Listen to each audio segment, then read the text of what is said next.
Oh, I have to bring it to the booth. Perfect. Starting it off right. Are we live? I think so. Yep. That's us. All right. That's what we look like. Sweet. For better or worse. I don't know how to adjust this and make it stay. You literally just have to move it. But it keeps moving back. Oh my god. All right. You're like a camera person, right? That's like a thing you do? No. We have pairings. Do you want anyone to Yeah, we already asked for Glacier. Oh, okay. Did you something? Yeah. Oh, good job. Yeah, nailed it. That was amazing. All right, we're good. All right. This is us. Hello. This is WUBRGxyz. We're coming to you from MTG Card Market in Chicago. Legacy, Thursday nights. My name is Greg Schaefer. I'm Phil Silverman. Yeah. I'm psyched. Psyched to see some Legacy tonight. We are having a match on camera in a moment, featuring the card on the screen. Omni Science. Yes. This card's great. That's how I thought it was pronounced too. My friend, I was told I was wrong. you might have been. Yeah. My friend was able to qualify for his first Pro Tour because of this card. In Standard? No, in Legacy at GP New Jersey. Oh, that's sweet. He was the lucky person to get ninth at the Grand Prix. The right number. Yeah, but he went 13-2, qualified for the Pro Tour, and Some people made top 8 with that record. yes, right? exactly. Yeah, that sucks. Oh yeah, getting ninth was delightful for him. But the deck's great. Like, it's like one of the few decks in the format that actually abuses dig through time pretty well, I think. Yeah. Like it's insofar as it plays 4 copies. Right. And it's just amazing. It means you don't have to play all these like crappy Enter the Infinites you had to play before. Yeah. You just play dig through time and eventually you kill them. Like if Omniscience is in play, you don't have to like and dig through time being a good card to draw at any point in the game, right. unlike Enter the Infinite. Yeah. It makes the deck, I think, so much better. Yeah, like more resilient to discard, which was kind of its big weakness before because it was a 3-card combo. Yeah. And now it needs like show and tell plus dig sort of instead. Yeah, you need show and tell, Omniscience, and then any of the other cards in your deck. The weakness, I guess, is you still definitely need show and tell. Like you need that one specific card. Yeah, and I think you're also like your matchups just sort of shift with this deck. Like unlike Sneak Attack, Sneak and Show, you're like way better against like creature hate. Like Death and Taxes is a buy for this deck. Yes, I can't possibly win. No. That was my one loss at the invitation. Exactly, yeah. You nor any other Death and Taxes player is basically dead. Yep. And it just stomps creature decks in general. Yeah. Just because, I mean, it has a mono blue mana base, doesn't have to sit there like randomly getting wastelanded. Thalia's kind of annoying, but no, it's pretty sweet. Already have people in the chat. All right. What's up, DevClock, Professor, and Niam? Good evening, everyone. Yeah. Yeah, All right, I'm gonna bring it down to the table because they're already shuffling up. Sweet. And do we Who's know? he playing against? I was gonna ask if you knew. That looks like PP. Mr. Nathan Mullen. Yeah. I'm wondering. So I couldn't tell before. I think Nathan might be playing. No, I think he's playing Miracles. There are no tattoos on his hand. I don't wait. think that's Nathan. Who is that then? Is that Peter? Is Nathan or Peter? I think it's Peter. I'm gonna go. If it's Peter, then it's the mirror. Yeah, that sounds great. All right, sorry guys, just trying to check. Yeah, it's Peter. All right, yeah. My So, bad. oh yeah, so this is just the mirror. The other teenage punk. Although Nathan isn't a teenager, isn't he? I don't know. They look like teenagers. There we I think go. that's how you spell it? It is. And he's also Really? The mirror? The true mirror? Oh yeah, true mirror. Not even the show and tell mirror? This is going to be... I don't know how this plays out. really awkwardly, I would guess, because... Probably. Well, think about what happens. One person... Oh, you can't cast show and tell. Yeah, well, you have to cast show and tell. You, they don't have Dream Halls in their deck.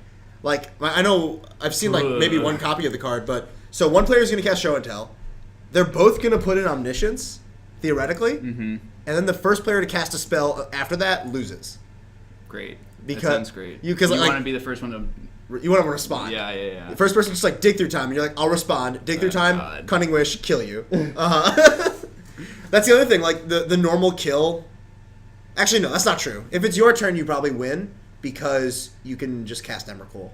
Okay. Like There's going to be a lot of like goofy intricacies here. Right. Trick bind is going to be important, I think. Why not? When is it not? I guess. Good question. Yeah. There's a question in the chat if we're doing a giveaway tonight. Mark informed me that if we get 150 people watching the stream at any one point, then he'll give away a T-shirt. Sweet. So, a WUBRG T-shirt. Yeah. So if you guys notice at any point that we have 150 viewers, just yell at me, and I'll make a note of it, and we can do a raffle. Yeah. And then Mark will just send that out to whomever. Yep. I'll try to also check it periodically, but if we're like waffling near the amount, maybe I'll start checking it more often. But I also want to talk, so. Interesting thing in this matchup, I think David's going to be favored here. Okay. Specifically because he's splashing black for Thoughtseize. Oh. Yeah, that seems like a mirror breaker. Yeah. I mean, I know Peter's just mono blue at this point. I mean, like, Right. Thoughtseize just going to be exceptional here. Looks like Peter's taking a mulligan. It's the kind of matchup where, like, they're both combo decks, but they're both going to take a long time to, like, craft the perfect hand, I guess. So did Mark say anything about this? Yeah, he did. Do you want some? That looks like a lot of pizza. It looks like a lot of it. For everyone listening, we just got a... Oh yeah, we gotta show this on the street. Basically- Oh, we can't No. do that. It's like 3 The whole feet of box pizza. size. It's a very large pizza. Yeah. So we'll eat that at some point. We don't mean to brag. Yeah, But there's a pizza. lot of pizza. I'm glad I biked because I won't be able to carry anything home. Yep. All right. All right. First turn, that is a land that we cannot see. It's an island. Okay, great. Sorry about the glare, guys. We tried to fix it, but it's pretty bad in exactly the spot where Peter decided to place his land. Yeah. But that is, rest assured, a beautiful white bordered island. I could try. Wow, to- I can't see anything on this side of the Yeah. table at all. You want me to move the camera a little bit, maybe to the left? I don't know if that'll help. I don't think the camera placement is gonna Yeah. change very much. I think we'd have to move the table. Looks like he's, sorry, just keeping track of what's going on. Looks like there was a preordain and a fetch land and a pass. Yeah. So sorry, hard to tell exactly what's going on here. Yeah. I think David kept a one-lander, but he just drew Ancient Tomb right off the top. Yeah. That's what you do. Preordain's kind of a giveaway here that there's some combo action going on. No fair decks in Legacy are really playing Preordain as it stands. Not many. Like, it's mostly Storm occasionally plays like 2. Right? I've seen as many as 4. I've played as many as 4 actually. Yeah, Storm and basically this version of Show and Tell. Like, Right. Sneak and Show generally doesn't have room for it. They're like stuffed to the gills with spell pierces and stuff like that. Did you start Yeah. the timer? Oh, good call. Yeah, this round will probably go to time. Knowing our luck. Yeah. Looks like David's got just a main phase brainstorm. Interesting that he chose to fetch for the basic island here, and not get an underground sea. Yeah. I think I would be tempted to just fire off a Thoughtseize as soon as possible, given that after I've seen the preordain. Yeah.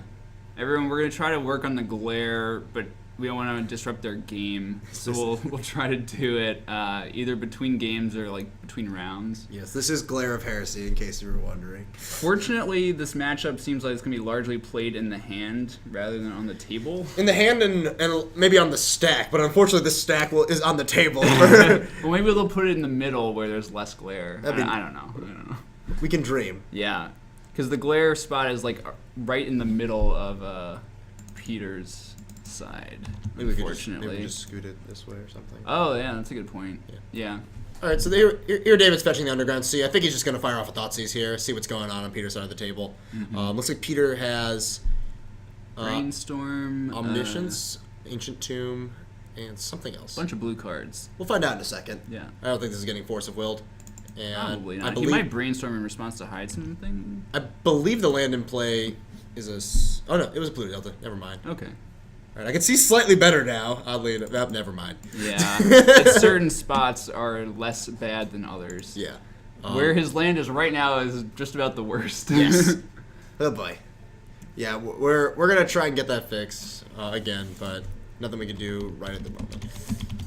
All right, so Peter these are just islands in play. On the bright side, Peter only has islands and soul lands in his deck, and he is gonna brainstorm in response, try and hide some information from David.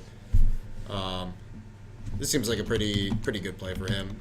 Just helping to protect the information should be good, and keeping him off of the combo pieces. I think David's thinking about Force of Willing. He does have Force of Will, but yeah, and he's gonna Force of Will.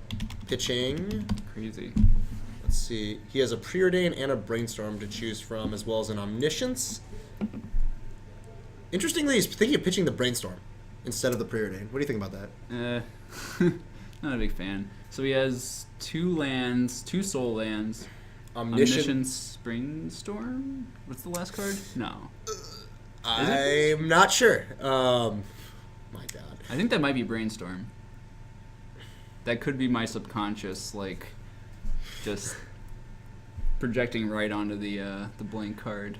Oh yeah, Glacier having old school. Enter the Infinite. Enter the Infinite. Okay. Glacier having old school Thoughtseizes and White Borderlands. If you know David Glacier, you know he's playing revised basics. Yeah. It's just what he does. None of this is surprising. No, he's a man of many values. He's a disgusting person. I don't mean to wax hyperbole about how viciously disgusting he is. But Yeah. It's rough. I do mean to. So David drawing a Ponder for turn, but he's going to lead with Preordain here. I think in this section of the game I'd be more interested in pondering and just seeing more cards. That doesn't matter. Yeah. Sees Show and Tell and Omniscience. Combo. So he took the Omniscience, correct, with the Thoughtseize? Yes. Left him with Enter the Infinite? He knows exactly Peter's hand is just Enter the Infinite and 2, or I guess, yeah, 2 soul lands, right? Minus the card he drew for turn. Okay, sure. So I think it's pretty safe to just fire off Show and Tell here and try and kill Peter. Quite. Like Peter would have had to have drew a drawn. fetch. Yeah. And Peter's just going to put Pluto Delta into play. And David with Omniscience. Which of those do you think is better? I don't know. Oh, Trigger Emrakul. Well. Okay. And that was quick. All right. You want to go try to move? Yes. I'm All right. try to fix that. We're going to go try to move the table a little bit to fix the glare. I'm going to communicate with Phil so we can see how it looks on the screen. So everyone, I apologize for the next minute or so. We're going to be away from the table. We can see Phil telling Glacier to move his butt back.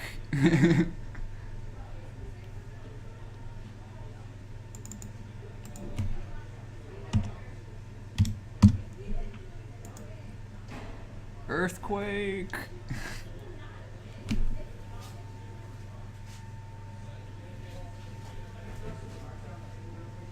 Phil, towards the table.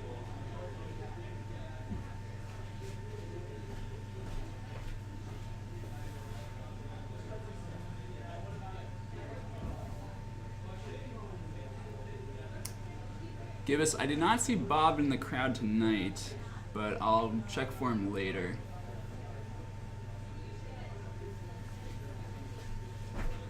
More. Towards the table, yeah.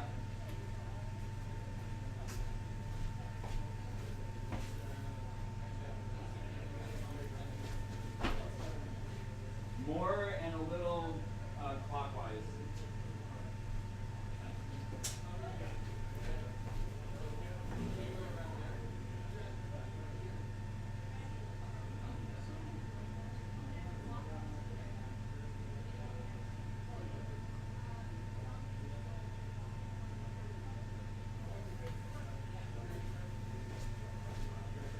Closer. Closer if possible. Okay.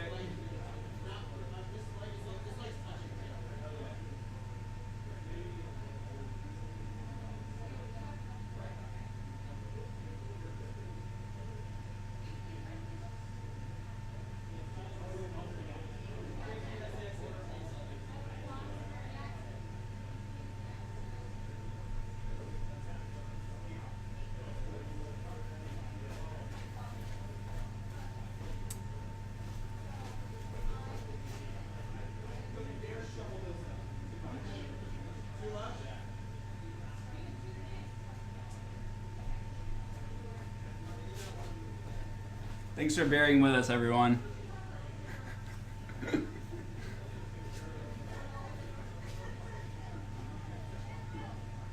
a little bit.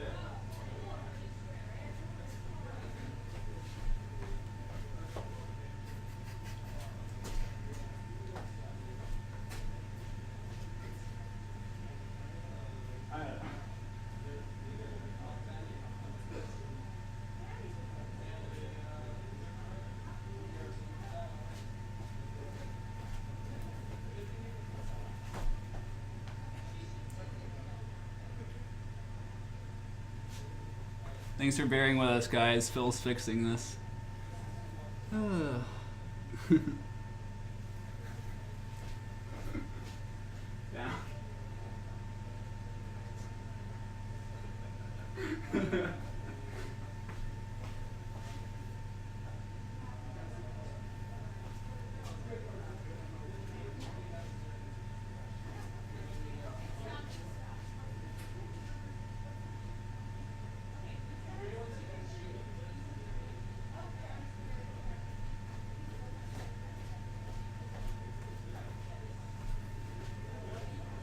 Okay.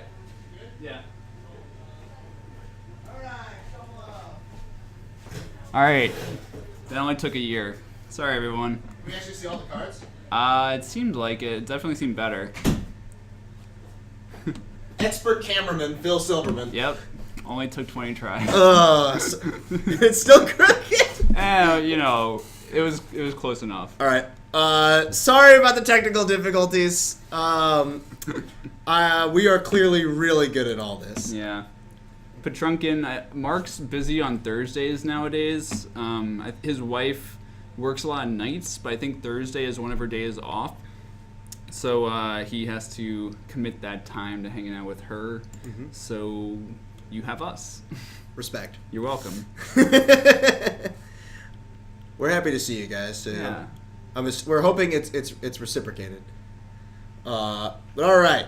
How do you think this looks post board? I mean, both these decks have Wish sideboards. So I don't even know how many cards they can bring in. Yeah. It really just seems like adding the black is a huge benefit here, because not even just for taking a card out of their hand, just for seeing what's up.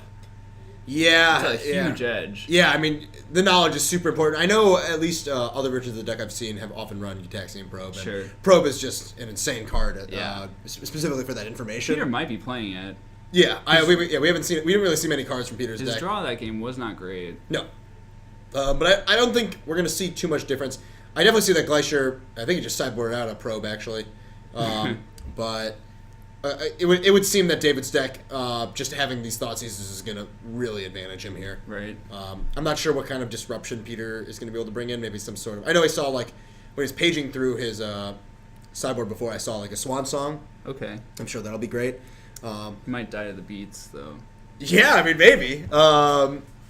Like that, I think that doesn't seem like that big of a worry in this kind Probably of matchup. not. Just because once show and tell resolves, This is true. the game's just over. You could be a 2-life. I wonder if either player has Beside You. They might. It seems more likely that Peter could afford to. Yeah, given that David's using all these sort of extra spots on Thoughtseizes and the like. Yeah, he probably still wants to fit in enough basic lands and stuff, and also fetches to fuel dig through time. How do you feel about Thoughtseize in this deck as opposed to any other discard spell? What, Duress? Specifically Duress, yeah. I think so. It's interesting because the normal argument in combo is oh, you want to hit things like Thalia, but Yeah. he doesn't really give a crap about it. No. I guess post board you'd rather have it because Meddling Mage is annoying.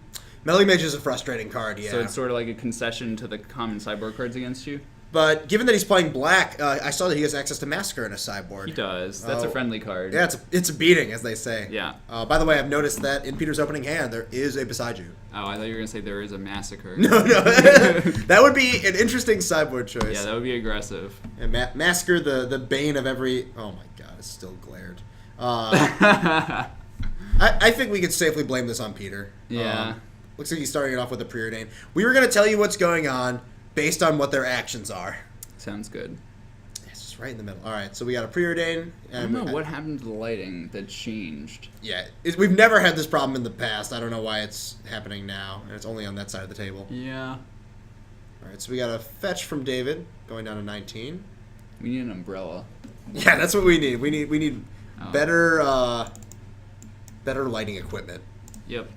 All right, he's gonna get Underground Sea here, and I figure he's gonna lead with something like a Thoughtseize. That seems likely. Looks like Peter has quite a good hand. Force of Will, Show and Tell, along with the Beside You. Mm-hmm. He must have kept. I think he drew the Show and Tell off the Preordain. Yeah, and we just got to turn one Thoughtseize, revealing Intuition, Force of Will, Beseiju, City of Traders, I believe, Yeah. and Show and Tell. Is that 2 City of Traders? No, that's the Beseiju right there. Okay. And These 2 cards? actually, yes, it is. I think It's 2 City of two Traders. City of right? Traders. Yeah. So You're so, welcome. so what do you think he's gonna take here? Taking an intuition when it's redundant doesn't seem great. Maybe you take the Force of Will. It's not redundant. There's a Show and Tell there. Oh, sorry. Yeah. They have similar art too. Wow. Yeah, yeah, they do. Okay, so giving the old Beseiju a read. Yeah. Yeah, I agree. I think it's between the intuition and the Show and Tell. Okay. I mean, the Force of Will is kind of tempting because, let's see, looking from his hand, he has Cunning Wish, Ancient Tomb, Lotus Petal, Dig Through Time, Emrakul, Brainstorm. So he's far away from the combo here. Yeah, he has to be defensive. So Yeah. he probably just has to take the Show and Tell. Yeah, just take the slowest card, Yeah. or sorry, the fastest card. Right. And that'll mean that Peter is going to have to fire off that intuition for probably Show and Tell at some point. Sorry, everyone. We tried moving the camera between these 2 games. We moved the table as well, and the glare is still there, unfortunately. We can try doing some other stuff after this game between the rounds. Yeah, we'll try our best to fix it. All right, so Peter's going to play Beseiju for turn. That's the tapped land there, the tapped glare there. Yeah. And David's just going to main phase Brainstorm here. Looks like he hits Fetch Land, another Lotus Petal, and see the last card there. Looks like looks like Preordain. He's still short both of the things he needs to do anything. Right. Well, I guess Emrakul does count as a thing to Show and Tell in. So he technically has something to put in there. Just like there is some inherent risk. Yeah. Especially because Peter has that intuition. Mm-hmm. So if David at any point just goes to jam a Show and Tell, then Peter can just respond with intuition for his own Emrakul. Yeah. Or something like that. I don't know if he plays enough to do that. Because I would need 3, but Sure. it could be a tough situation to be in. If he can maneuver the game where it lasts several more turns, he has the dig through time to get paid off. But Yeah, for sure. That also seems like a prime forcible target for Peter. Yeah, Peter only has the one other blue card. That's true. If he forces, he's just down to 3 lands in his hand because he drew Island for a turn. Yeah, he does have a lot of lands. Yeah, I think Peter's goal is to just resolve this intuition next turn using Beseiju, and then probably get. I mean, do you think he gets dig through time here or like Cunning Wish? It's hard to tell.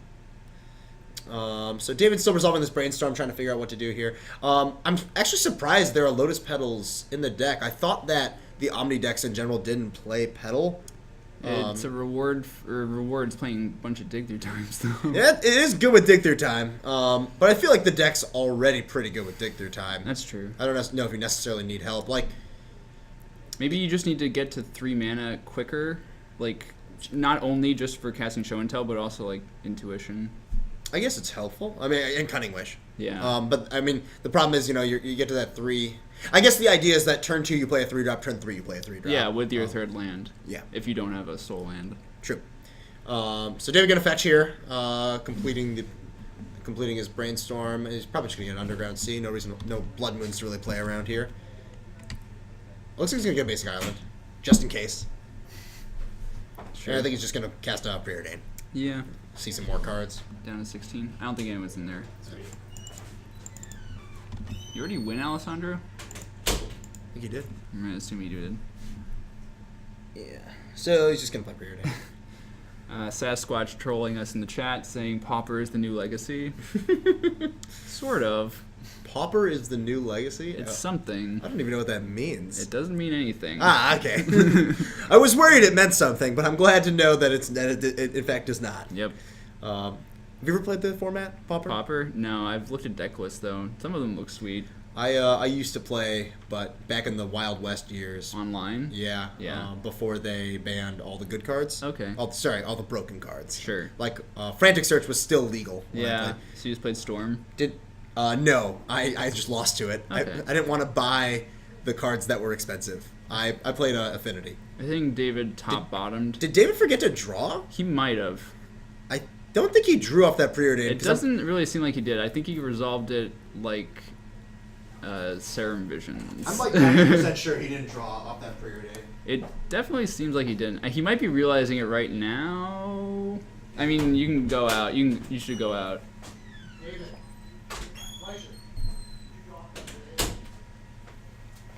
Man, 6-7, dude. Yeah. I had Things nothing to have do with changed this. since that A last little year. bit. Did he not draw off it? Okay. Well, preordain's a lot better when you draw your card. I agree. It's a much better card, and specifically when you draw the card Show and Tell. Yeah, you're welcome, Herr Gleischer. He needs our help. Yep. It looks like he's just gonna start this off for a brainstorm. Probably looking for Force of Will. Yep. He knows that Peter has a Force of Will. All right. He found it. Force of Will and a backup Show and Tell. So he doesn't really need to fight over Does this. he have 2 mana for this turn? He has a Soul Land in his hand, Okay. I believe. I believe it's an Ancient too. And does he also has a Lotus Petal, right? Yes. He's got quite a bit of protection for this. Peter, I believe, did you just draw another land for his turn? He has Force. I think he has Force blue card and a 3rd blue card. I think he has 2 lands out of the 5 cards in his hand. Yeah, he has at least 2 lands we know because of the 2 cities. Yeah. But we'll see what David decides to do here. I think it's pretty reasonable to just jam a Show and Tell. Walrus Boy, we're streaming from MTG Card Market in Chicago on the north side of the city. Yep. Excellent store. Always give me a stick. Wednesdays and Thursdays we come from here. Yep. Mondays from Dice Dojo, also in Chicago. Yep. All awesome stores. All really nice for letting us do this. A clue for everyone new to the chat as well: just take everything Sasquatch says and disregard it. Yep. Or just do what I do. You'll read the chat and then just not listen. Yeah, pretty much. Left click. Alright, Left click. Brilliant. Getting a timeout. Yeah. We are chat moderators Yeah. and commentators. All Sasquatch is going in the corner. Now he's gonna log in as Kasali Pride Mage. It's gonna be great. right, so Peter going to take 2 from the Beseiju, and cast Intuition on the turn. Sure. What do you think? I'm curious what he's going to get here. Did he take 2? Yeah, 1? 2 from Beseiju. Okay. Because Glacier decided to not go for it here. I mean, Yeah. even though he has Force of Will, do you think? I mean, he could be trying to put in Omniscience, but he doesn't have access to that right now. Mm-hmm. I think what he's going to do is just going to end a turn Dig Through Time. And from there, I mean, Yeah. not much you can do. Yeah, Peter, I think, going for the play where he needs, he just needs help. cards right Yeah. now. He's down on a bunch of cards. Yeah. And- Glacier choosing wisely. Yes. Yeah. An excellent choice. Give him Dig Through Time. Yep. Of these 3 cards. Thankfully, those are in the middle. We could see all those. Right. And the problem for Peter is when Glacier end of turn goes for dig through time, Mhm. it seems like Peter is almost priced into fighting over that because it's like Glacier's just gonna get like Force blue card or some other countermeasure, Yeah, it's going to be really, really rough for him. It appears that Peter has only 2 non-land cards in his hand. Murder Craze, thank you for following. Yeah, thank you. Much appreciated. Peter's going to main phase this dig. I think I would expect... wisely paying with Beseiju. Glacier is Beseiju, gonna Beseiju. probably dig in response. I mean, it's like only okay value to dig in response here. Like, he can't counter it because of the Beseiju, but it just means that for sure it's almost certainly going to resolve. Glaciers should resolve. Yeah, Or that's have a what I'm better saying. chance, yeah. So player's just taking 2 left and right from these lands, Yeah, why not? and he's going to cast his own Dig Through Time. Yep. Only has to delve 4. Lotus Petal acting like a Rite of Flame sort of card. Oh, Lotus Petal is just amazing. I mean, as I said, I'm still like a little, confused by its presence in the deck, or at least I'm not convinced it needs to be there. But it's you can't deny its power with Dig Through Time. Right. People are talking about some of the bad matchups for Omnitel. Bug Delver is sort of a classic bane of a lot of combo decks. Oh, absolutely. They just have so many frustrating tools. Yeah, coming at you from different angles. Yeah, like the fact that it's stack-based disruption, it's hand-based disruption. It just does as well as having a clock. Right. I mean, there's some versions of Bug Delver that'll be less well set up against combo, like if they're going higher end with like Jace or something. Oh yeah. But then there are other versions that are very low to the ground, like Rug. They're also even playing Stifle, in addition to discard and counter spells. Yeah, and Stifle, not being, it's not an insane card against the Omnitel deck. Yeah. But it is cheap, and if they're able to just hit a fetch land, they're thrilled. Yeah. They just want to slow you down, from where their really annoying threat cards can take over, and they just cast a bunch of Thought Seizes and then just daze and force them really out of the game. Did you notice what Glacier took there? Looks like he took Omniscience and Gitaxian Probe, so Okay. perfect. Yeah. And wanted to thank you, Bill Nightbloom, for following. Thanks, Bill. Yeah. All right, so it looks like Peter resolving his dig through time. Obviously, it's uncounterable because of the Beseiju. Yeah. And let's see what he got off of that. Looks like Brainstorm and Ponder. So, a lot of dirtily stuff. Yeah. It's a little slow. It's especially going to be slow in the face of what David's presenting him. Yeah, pretty slow. Cunning Wish, Intuit, or Show and Tell, and Flooded Strand. I mean, that's half the combo, but It's a little late. yeah. I mean, if I'm Peter, I'm like a little worried here. Jawager, thank you for following. Well, that's one James Wager. Oh. I know who that is. Okay. Yes. Thanks, Wager. I don't trust him. Okay, but, great. But thank you for following. Remember, everyone, if we get to 150 viewers, just yell at me in the chat, and we can do a raffle for a WUBRG t-shirt. Pablo got Omni versus Sneak and Show. It's kind of a strange matchup. I think that Sneak and Show, because in general, like we were talking about Lotus Petal earlier. A lot of Omni decks don't run Lotus Petal, so they're just generally going to be slower. Whereas Sneak Attack can go, turn 2, put in a Sneak Attack, Lotus Petal, Yeah. activate, put a Grizzlebrand into play, and then just kill you. So I'd be worried about that because Omniscience, they don't have a great way to interact with what's going on there. Like what it comes down to is they have less good cards to put in off of Show and Tell. Yeah. I think. At least like Omniscience is the trump. Like if you get to put in Omniscience, you should be able to win. Mm-hmm. But there's some tough interactions. I think. Right. I don't necessarily know who's favored. But I would assume Sneak Attack is a little bit favored, especially because they're able to sideboard Pyroblast. I would agree. All right. Probe paying life. And we get to see the grip. Yeah, we see Brainstorm, a couple cities, Show and Tell, Polluted Delta, and Force of Will. So the only disruption that Peter has is one Force of Will. Yeah, he's and tapped out. He can't even brainstorm. David has double Force backup. Yeah, so this should be the game. David dropping to 10. And he's gonna jam a Show and Tell here. Yeah. And Peter gonna Force a Will, Yep. and David gonna Force back. Makes sense. Unsurprising interactions here. Gets to put in Omniscience. And Peter deciding which land he wants to put in. Yeah. Again, Omniscience a little bit better. And that's going to be lethal in one swing. Trigger off of the Grizzlebrand. Or Emrakul, sorry. Yeah. A little bit better in this scenario. Slightly. Although he would be able to cast everything he drew. Yeah, it's very odd. Odd pairings. Yeah, You get some weird stuff in Legacy. I guess they don't need that 1 minute time extension. Nope. No. We're going to have plenty of time to fix the camera, though. Yep. So it looks like Peter's going to, with the land he puts into play, think about brainstorming, and David just let him know he has another Force of Will, so nothing he can do there, and that's going to be the game. So yeah, Omni Mirror. That's a fun one. Why not? That was great. Bang. 2 games to 0. That was basically what that match was. Bang. Deck's sweet. I really like this deck. Yeah, it's alright. I think it does work. Should we just try and fix the camera right now? Yes, I think that sounds best. Alright. We can get Glacier to lay out some cards. Yes. Because basically all of Peter's tables screwed up. Yeah. I guess we can bring it out from the wall. I'll go out and try and like Alright, and I will... entertain the chat. I can also relay info. Dr. Derp, Mark is busy on Thursdays nowadays, so I'm sorry that it's just me and Phil instead. But Mark will be around on Mondays. That's going to be his night for the foreseeable future. And yeah. Luxac, Delver Flip. Same answer. Sorry.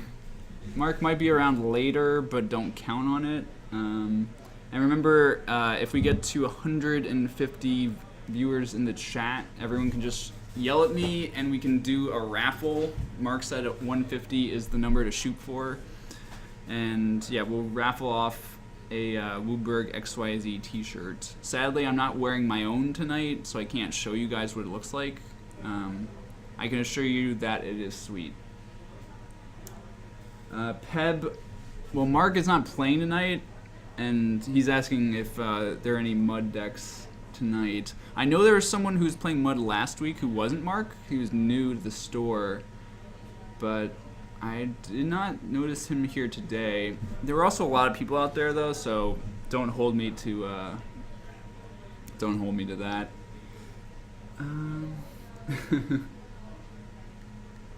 Dr. Derp saying, claiming that he is Mark's wife. I believe I'm gonna call bullshit on that. Yeah, go for it for now. We have to fix the camera and then we can eat pizza. I won 2 out of 3 games. Okay. Jason won 0.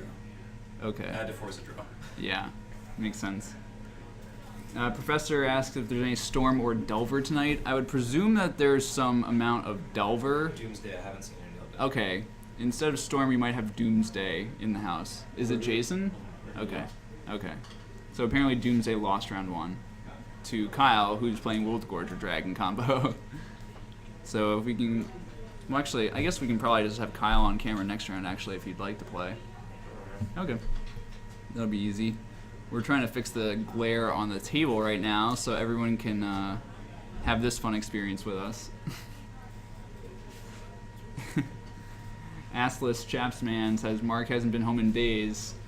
We know he is there, do not lie. I know this because of science. I don't know if I believe all of that.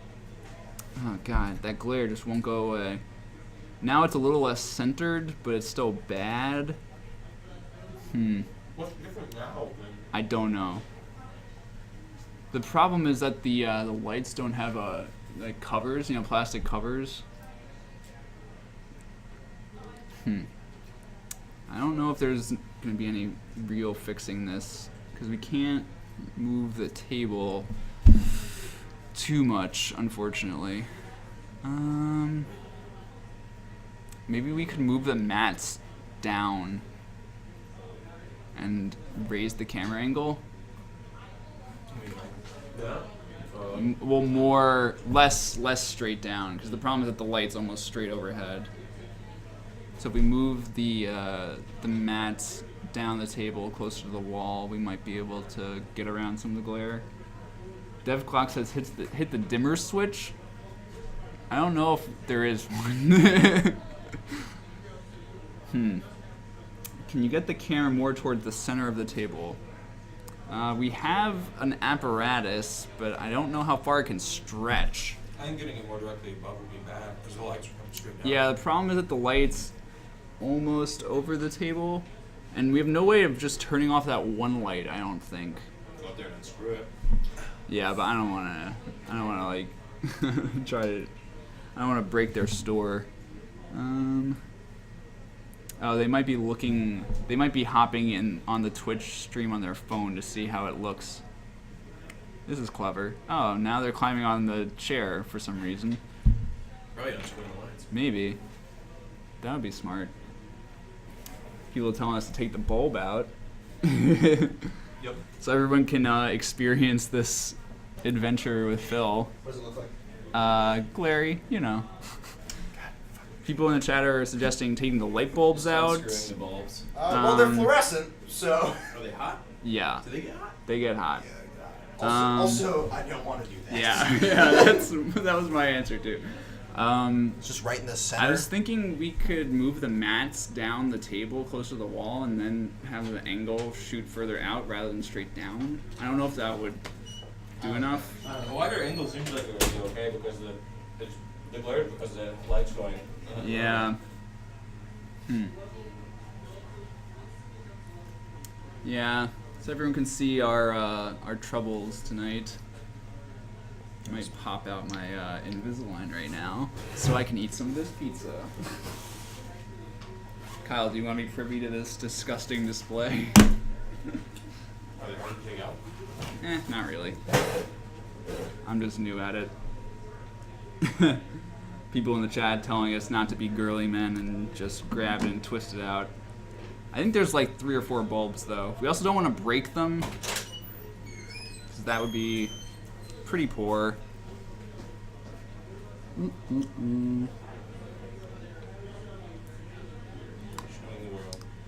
Mm-hmm.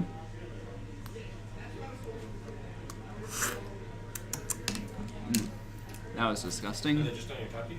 No, bottom two. Just taking a moment. Everyone, I am, well... Any better? You can see a third of Jace. All right, so didn't think so. What did you do? I just moved the table. Okay. Yeah, moving the table, unless it's very far, is probably not going to accomplish it, Move the unfortunately. future map directly right here, so you can't Yeah, see anything. and we can't talk. Oh.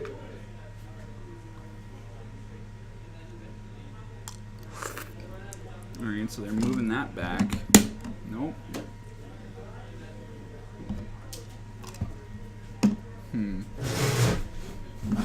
Doo-doo-doo. So, some questions for the chat.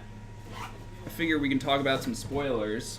If anyone plays some standard up in her. My personal favorite right now is probably Narset, the new Planeswalker. Oh, that's surprisingly good. What'd you do? I moved it even. I'm trying to get it directly between the two fluorescent Okay. lights. Yeah, I mean, that's... Oh, it just got worse. Oh, someone's standing over. That's the problem. So they're shielding... So if someone just stands there the whole time... They don't have that big Garrett cutout anymore. Yeah, we could put it over the table. That would be If scary. there's anything... Dash, move. Say something? Is it visible? It's like half. I mean, it's not great.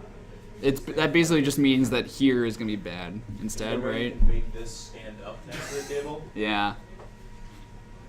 All right, let's pull up some spoilers. Narset. What is the new card called? Narset. What?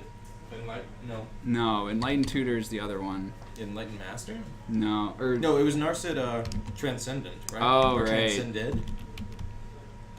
I don't know if magiccards.info already has new cards. Yeah. Nope, that didn't work. Just Narset.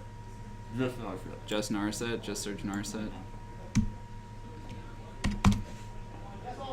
Yeah, it didn't have them. All right, they don't have the new cards yet. Ugh, that's frustrating. Please tell me that did something. Mm-mm. It's not terrible. It's not terrible. Like we can work with this. Where is it worse? But you need to angle the camera differently because you can't see the whole board right now. Okay. Is the issue. Anything that would make the camera less vertically looking, like straight down. You want it prob- less straight down? I think that's gonna improve try to it. avoid the angle where the light hits it and then go straight up into the camera. Yeah. Like that's what's causing the glare. Right. Unless I misunderstand how glare works. I probably do. Don't worry, everyone. Phil is a professional. Yep. He showed us how he saw his skills on the set board. Mm-hmm. You can open up another window, Mm-hmm. like an internet window, and pull Narset up on a different thing, and then just pull it over where that is. We so you could. can see it. Let's Like see. open a tab and then just drag it off, and it'll become a new window. Yeah. What is it? I think it's translated, right? Yeah. Oh, I just misspelled transcendent. There you go. Mythic Spoiler is the best. Yeah, it is. Here. There we go. Let's just put that right there. Why don't we just use this all the time? I guess it's Because it's kinda- Mythic Spoiler. Yeah, I You guess you can't can't search, search is the But problem. they can see Narset, so Well, everyone that's can cool. see Narset for the time being. All right, so I'm just diagonally off. Yep. Okay. Fix that. Shifted the camera. Mm-hmm. Clockwise. I'm looking to play this card in Jeskai Tokens, I think. I've been playing that deck for a while. Recently, I switched back to Mantis Rider Jeskai. No Ascendancy, no tokens, but the Ascendancy version is just way more fun. And hopefully it gives us a little more of a power boost as well.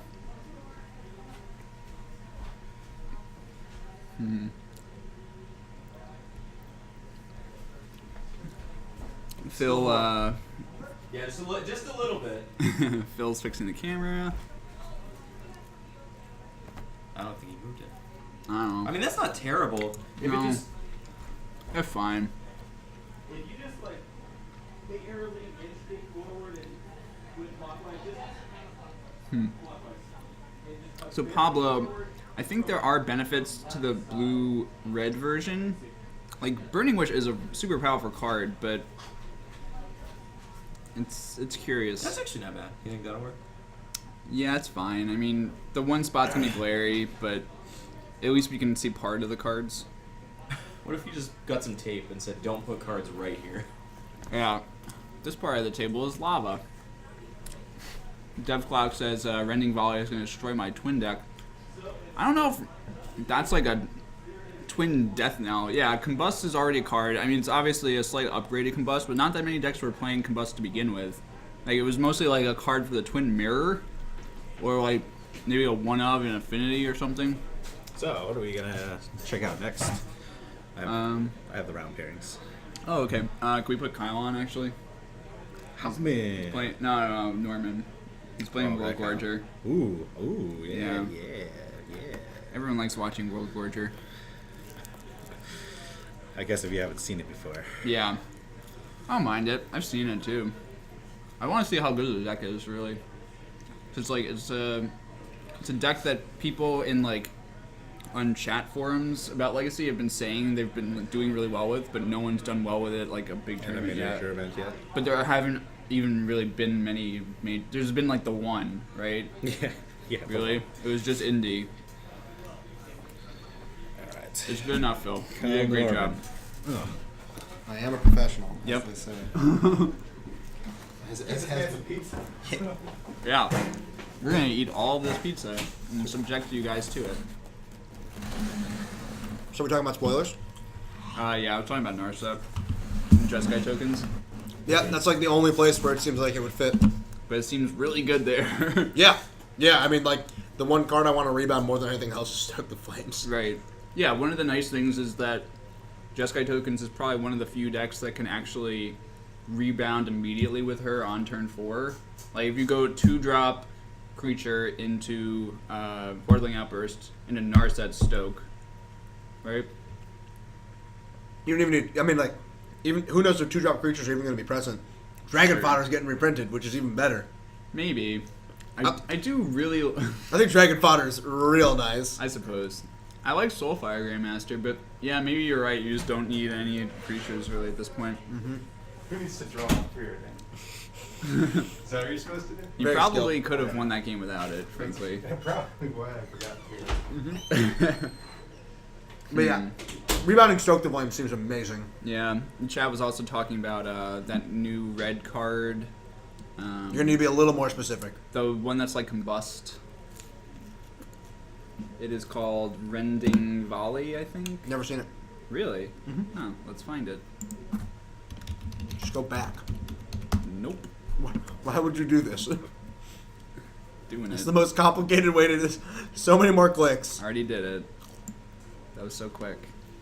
That was definitely the best way to find that. All right, let's all experience this for the first time with Phil. Wait, are they starting a match? I know they were getting paired, and yeah, I guess they are actually going down to the match already. Is this Kyle and Kyle? I asked for Kyle Norman, and we got both Kyles. All right. All right, so Kyle Houtman, I believe he's playing a Sneak and Show. Yeah. I think that's a safe bet. Mm-hmm. As always. Yeah, good deck, good player. Mm-hmm. He got 18th at the SCG in Indianapolis with this deck. After he was doing very well. I think he was like X2 with 3 rounds to go. So like I think he had to just win 2, or he might have been X1 with 3 rounds to go, and he double lost and not make top 8. Something like that, yeah. I know he lost to Ben Weinberg, who ended up losing in the finals. Yeah. And I think he lost to someone else, I think, who ended up top 8. World Gorger with the W. Ooh, Not Gorger. it's been a long day, Phil. Yes. It's been a long day. So at this point, we've seen a fair amount of this deck, this World Gorger deck. Yep. How do you think it would match up? It matches up against something like Sneak and Show. I think it's fine. Like, you have discard, you have counter spells. Sneak and Show is very good against combo in general, though. Being a combo deck that can play a bunch of interaction, but I guess it's kind of hard to say. It might just come down to. Well, actually, the more I think about it, post board's probably not great for Kyle or for Kyle Norman for World Gorger. Yes. Sorry, we're going to have to speak with last names now. Yeah.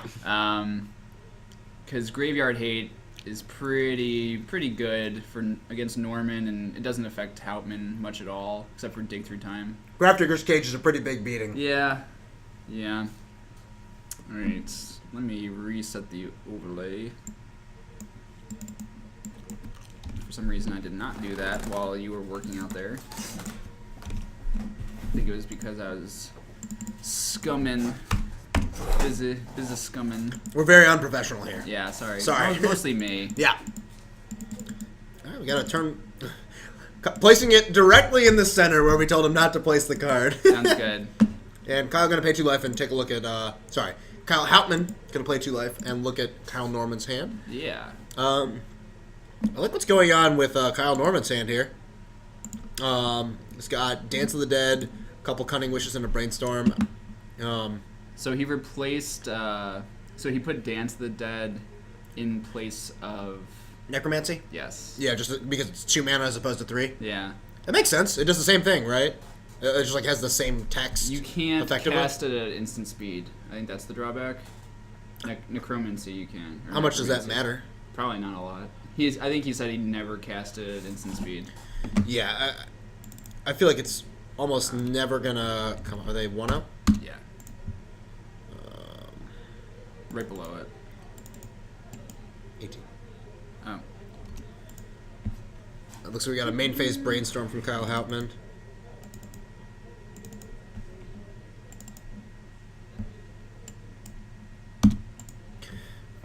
Main phase Brainstorm. Mhm. On his turn too, though, so that's fine, right? Yeah, I think it's excellent. He's gonna crack a fetch here, going down to 17. Yeah. Figure he's just gonna, knowing that Kyle has 1 draw to Force of Will here. Well, I guess he has 3 draws. Mm-hmm. 4 including the one he had for turn. Right. Knowing that he's got the Brainstorm in his hand, but figure Kyle's just gonna try and Jam. or Hauptmann is gonna give just gonna try and jam as early as possible. Make him find it. Yeah. So he's got double Force of Will, double Sneak Attack, Lotus Petal. So he's that actually hand's kind of a piece of crap. I mean, I guess he has protection. pretty generous description. Yeah. I would Okay, say. sorry. Let's see. We got a Brainstorm from Norman I'm here. a philanthropist. Yeah, I could tell. Yeah. Looks like both players' hands are pretty junky as it stands. Yeah. Norman gonna put back 2 lands and shuffle those away and probably cast the Ponder he drew for turn. So similar sequencing from both players. Mm-hmm. Good brainstorms. Yeah, for sure. Yeah, get rid of The crapola. the trash. Saw that Kyle Norman picked up an Animate Dead on that, so he's flush with half of the combo in the same way that Kyle Hauptmann is. Perfect. So both players looking for the necessary fatty, or in Kyle Norman's case, Entomb. Yeah. Doesn't really need the fatty in hand. The one equates to the other, I think we could say. Yeah. We've got a Ponder here, which is going to resolve. I do see an Entomb there among those cards. Is Is that a red card? that a Tassiger? That Oh. is a Tassiger. Okay. Oh, this is a win condition. You make infinite mana, you mill your whole deck, return it all to your hand. Oh yeah, because even if you have no cards in your library, you still Yeah, it's mill. not drawing. It's just put the top 2 cards into your graveyard. I saw this. This was in Carson Cotter's article this week. I see, yeah, He yeah. updated his World Gorger list, so I think Kyle stole some tech. pretty sweet. I mean, like, it's just a good card on its own. Yeah. Unlike, I guess much in the same way Snapcaster was, but Well, the thing is, like, so you're playing that sort of, like, he can play a pseudo control role, so he might actually get spots where he can activate the ability like a couple turns in a row, even. it's a pretty crazy thing to consider in Legacy too. In a that, combo like, deck. Yeah, like having just 4 mana available. Yeah. I mean, I feel like it's gonna be in situations where you're just like top decking with your opponent, Right. and you just It's you a peel, sweet top deck. Oh yeah, you peel Tassiger, you're probably just gonna win. Yeah. In it's that not way, I guess it's similar to Dig Through Time. It's just a Yeah. sweet top deck. Yeah. The deck just, I guess Karsten just figured, these 4 delve spells are already amazing. Let's Jam do has made some delve more. spells we can fit in there. They're all pretty strong. It's Kyle going to fetch. You're going to get and 3 mana. Tundra, and he's going to cast an end of turn Cunning Wish. Might go for silence. Yeah, I think it's got to be silence here, given that he has the Entomb. And I think he has the land, so he would have the kill next turn. Yeah, so it's going to make silence a must counter. Yeah. And, I mean, if Kyle has 2 hard counters, Which he does. so be it. He has 2 Force of Wills and a Flusterstorm. Does he have the I guess Flusterstorm is basically a hard counter at Yeah. that point. Yeah, and then Kyle Norman appropriately going for the silence here. Yeah. So I think this is kind of awkward. So Kyle Norman's going to lead with silence. Mm-hmm. Houtman probably has to Force of Will here. Yeah, you force first. Right? And then you Flusterstorm second. Well, here's the thing. Does it make that big of a difference if you do them in the other direction? Maybe So not. here he's going to lead with Flusterstorm. Okay. I think if you're Kyle Norman, you just pay. And just get your uncounterable Entomb. Yeah, I Yeah. think so. Like, specifically because he has both Animate Dead and Dance of the Dead. Right. Like, you can just jam... Like, he needs a Forcible for both of those. Yeah. So you might as well just pay here. It seems like he can afford to. Yeah, I think I would just be interested in paying, given if your plan is to just resolve this Entomb It's as a early as pretty possible. interesting spot. Yeah. It's like a little awkward. So he lets it happen. Yeah, looks like he's going to let it happen and just ship it back to... I guess he's scared to way. take shields down. Also, it looks like he can dig end of turn. Oh, wow. I mean, that's pretty excellent. He's Or just going to jam the Spire Entomb. Well, now he can dig in... No, he can't dig in response, actually. I think if He I'm doesn't have Kyle... enough cards. Kyle Hammond's just going to let that resolve. So, Usually you want to fight over the effect that puts in the bin. yeah, especially... So, like, I know in other Reanimator-style decks, I've been against that. Yeah. Because of the redundancy they have available to them. Right. But in this deck in particular, I think you need to be fighting over the Entomb. Like, they don't play Careful Study. They're not playing, Yeah. like, Faithless Looting or anything, like, goofy like that. Like, the only way they have to get that World Gorger in their graveyard is Entomb. Right. I I think Kyle might be going for a dig end of turn here. Yeah, he can do both. So He has enough cards. I think it seems like an excellent choice here. Just try and find Force of Will. This really puts Kyle Hautman on the spot. Yeah. Because if he manages to find Force of Will, then he's just got the win next turn. If he... Although he's still short, yeah, because he has the Cunning Wish, so he does Right. have it. So 1, 2, 3. There's a Duress. Duress is nice. fine. There's Force of Will. He might just take Duress Force. Yeah, I think that's gotta be what he about wants. as good as yeah. it's going to get. Swords of Plowshares, Tassiger, and then you found Double Force. Okay, why not? Pretty close here. Like, They brought us plates. That was nice. Who brought Oh. us plates? I didn't even notice. oh, they're so We're so focused. Yeah. So it's like a little. I think it's close here. What you take between Force and Duress. Yeah, I kind of like taking Duress just because it's cheaper. sure. Um, What else is he taking? I mean, I guess it's technically not cheaper. Taking 2 Force of Wills equates to 1 Force of Will because I think his hand is only 2 Reanimate effects. So he doesn't have a spare blue card? No, I think his last blue card is his win condition, which is the Cunning Wish. I see. So, but I think he's starting with the Duress Sure. and moving from there. I think he's taking Duress Force. I mean, this way, if he peels a blue card, he has it anyways. That's true. And he did just that. Why not? Force of Will off the top. Yeah, that's the way you do it. Yeah. There's that Tony meme, right? Yes, exactly. If anyone's friends with Anthony Zinni, there was a very well-crafted meme. Playing against combo? Top decks, Force of Will. Yeah. Okay, so interesting showdown we have here.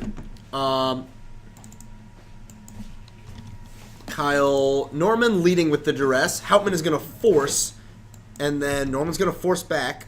Yeah. See that the way is clear, and then this should be the game. execute the kill. Yep. And there it is. Houtman knows. Yeah. Doesn't have to demonstrate. Yeah, for those unaware of what happens there, the way it works is that let's pull up Dance of the Dead here. Although the text is kind of hard to understand. The way it works is Sweet that, art. yeah, the art is sweet. So Totally badass. so Dance of the Dead is going to put World Gorger Dragon into play. Notice how this is it says enchant dead creature. What it really means is enchant creature card in a graveyard. So it comes into play. So both the World Gorger and the Dance of the Dead are in play. The Dance of the Dead enchanting it. Mm-hmm. World Gorger triggers. It exiles all of Kyle Norman's permanents, which include the Dance of the Dead.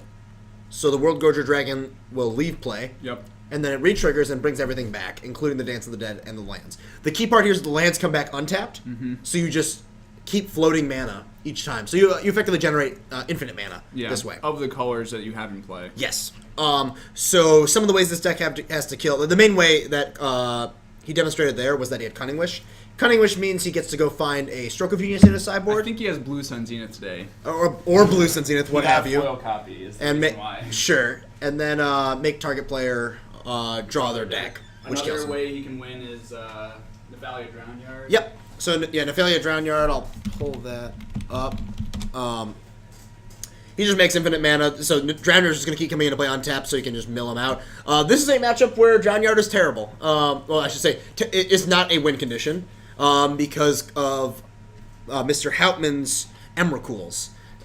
He's going to keep trying to mill him, and then he'll just keep turning his deck back over. So In instances where you can't Drownyard to kill your opponent, you can just Drownyard yourself because he's playing a couple copies of Snapcaster Mage. Yep. So he mills over a Snapcaster and a Cunning Wish. Yep. After he's generated infinite mana, milled his deck a bunch, you just, instead of choosing World Gorger, you choose the Snapcaster instead. Yeah. Give your Cunning Wish flashback and go get Stroke of Genius. Yeah. Each time your animate spell, either Dance of the Dead or Animate Dead, comes into play, you have to choose a target. So you just choose Snapcaster Mage at the very end. Mm-hmm. And yeah, so and similar, it works similarly with Tasigur. Right. I don't know. I feel like you had to cut some Snapcasters to fit Tasigur in there. Yeah, I'm not sure. But Tasigur is real nice. Not that one. Not that one. Not Tasigur's Cruelty. Tasigur the Golden Fang. Tasigur Banana Man. This card is just fantastic. Did you see the new Silumgar art? I did. And it has Tasigur, His mangled body. a little like bauble thing. Yeah, on his necklace. It's pretty cool. Pretty weird. Did we call Mark? I don't think I did. I don't think we. Type in chat. No sound. Oh, I think he's just looking on his phone. Here.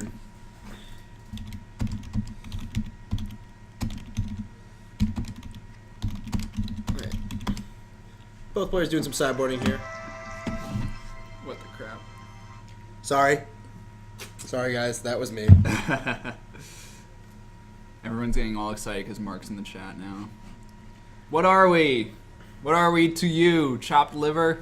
Come on, guys. Yeah. Mark hype. It's Mark hype. Phil over here, he's top 16 SCG opens before. I top 8'd one. Top 8 and 1. I got nothing going for me. Wow, that's amazing. You What? top 32. You min cashed that one in Indy, right? Yeah, I've min cashed my fair share. Yeah. Almost always with elves. That sounds great. Yeah, I just show up with elves and min cash. It's really disappointing. No one has that kind of resume. Yeah, no good players have that kind of resume. Unsurprisingly. Well, you did min cash in Indy after missing round 1. Yeah, Of round day- 10. I missed Round 1 of day 2, Yep. I should say. I could definitely say most people can't say they've got this I have thing. never done that. All right, looks like Kyle Houtman is going to take a mulligan here.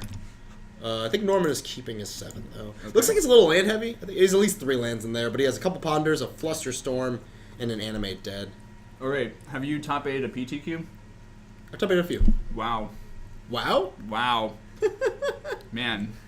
Oh, yeah, I specifically beat that person in the chat right there. Mango Jenkins? I did. I beat him playing for top 8. That's nice. It's cool. He beat me in a PTQ we played, and then he won it. So Oh, perfect. yeah, he got his revenge from me. I think I looked it up, and I'm 1-4 lifetime against him. It's really embarrassing. That's a good record. Yeah.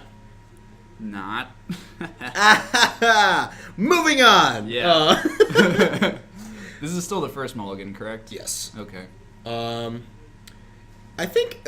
I mean, with Norman being able to side into stuff like Flusterstorm, I think this matchup might slant a little towards him. I mean, like Kyle Houtman's draw was pretty subpar in that match. I mean, Yeah, like, it was very clunky. yeah, and he didn't draw too many cantrips. Like, yeah, I mean, it's sort of just like those are the draws that Sneakacho tends to lose. The times I've played the deck, like you just will have draws where you just draw awkward chunks of your deck, like just draw all of one combo piece, etc. The average converted mana cost of your opening hand is like 10. Yep, had that. It's really great. On the other hand, you have hands like this, which are pretty excellent, even though it has 1 land. That's okay. He has a couple cantrips, it looks like. As well as a Grafdigger's Cage. Sure. Oh, God, yeah. Is think he it- just going to jam it on turn 1 and make it out of the force? I'm kind of curious about that. I'd be pretty interested in Pondering, but Ponder is still just as good on turn 2. Yeah. I think playing the cage is fine here. Yep. Just because it's such a complete, it's a monster against what Kyle Norman has to do. He's pretty reliant on Cunning Wish after that. Yeah, he's gonna just jam here, and Kyle Norman only counter magic is Flusterstorm in his hand. Yep. So Which- it's good he didn't, or I guess that wouldn't have mattered. Even if he had mana, it wasn't gonna do much. He's just gonna leave with the Ponder here. So now he has to find. There's a Cunning Wish, and a World Gorger Dragon. Yeah. It's funny in this version of sort of Reanimator deck. Drawing World Gorger is awful. Mm-hmm. It is so bad. You really don't want to see it. You don't No. have careful study. You can No. Thoughtseize yourself. Yes, you can Thoughtseize yourself. You can. You can brainstorm and then activate Drown Yard. Yep. That is a real thing you could do. Yeah, Yeah. on upkeep. I've actually had that happen to me. All right, so Kyle's gonna Ponder here. Again, sorry about the glare, guys. We tried to fix it, and this is sort of the best we've come to. We'll try and make it a little bit better after this round, but it's getting a little difficult to It's fix. this or play in the dark. Basically. Deal with it. I don't mean to be so abrasive, sorry. Calm down, Greg. Rein it in. All right, so he's gonna resolve a Ponder here. Keep. And it's interesting that he kept. It looks like he's found his second land. All right. And Kyle gonna fetch here. I keep doing that. Norman gonna fetch here. Yeah, well. One person has their deck in their hand. Yeah. Looks like he's shuffling away that World Gorger Dragon that was at the bottom of his That Ponder. makes sense. Yeah. Again, don't want to draw. Like, he could use it on. He could Thoughtseize here, Thoughtseize himself here, but I think it's just a bad use of cards. Even though your opponent's mulliganed, you got a lot of things you have to beat. Yeah, he's gonna Thoughtseize Kyle Hauptman. Waiting to see if it resolves here. He does have a Brainstorm. I think he's gonna Brainstorm in response. The downside is, his other cards are Force of Will, I believe a Gitaxian Probe, and perhaps a Show and Tell. I didn't see the last card. So he can brainstorm, put back, the force and the show and tell. It's tough to in say. theory. Like what do you put? Do you hide Show and Tell or do you hide Force? This is I'm uncertain. He has. Oh no, he does. It does have Show and Tell in his hand. Yeah. Yeah, you could just hide both. Right. Like he knows his top two cards. I think. Gets awkward if he draws Emrakul. Then Yeah. you can't do that. I think Kyle Norman is considering Flusterstorming this. Sure. Yeah, he does. I like this. It's aggressive. Yeah, it is aggressive, but it's against your opponent that's mulliganed. Right. I think you just want to you want to put him down to as few cards as possible, especially when Right. you're ahead. And he still has another. Kyle Norman still has another Ponder in his hand, Yeah. so he's able to get ahead. Yeah, once it's it nice. resolves. Do you take show and tell or do you take force of will? I think you take the Show and Tell. Because It's kind of close. You're setting up for the long game. I mean, yeah, if you're setting up for the long game here, it's pretty tempting to just take. That's Show and Tell. Yeah, Make him find both pieces. Yeah. I mean, And the lands. Norman is aware that Hauptman knows the top two cards of his deck, Yeah. so it's pretty easy to assume that it's probably like either a land or a cantrip or possibly like a fatty after that. It looks like it's just a land. Yeah. But once you kept on that Ponder, I think you got to be a little skeptical, especially with no other disruption in your hand. Sure. So Kyle has... Looks like he's leading with Ponder here. Yeah. He has Cunning Wish, so that can find a way to deal with the cage. He's found another Cunning Wish as well, which I think will be pretty good. I mean, I think he could use one of these Cunning Wishes to find Entomb as well, which could be helpful.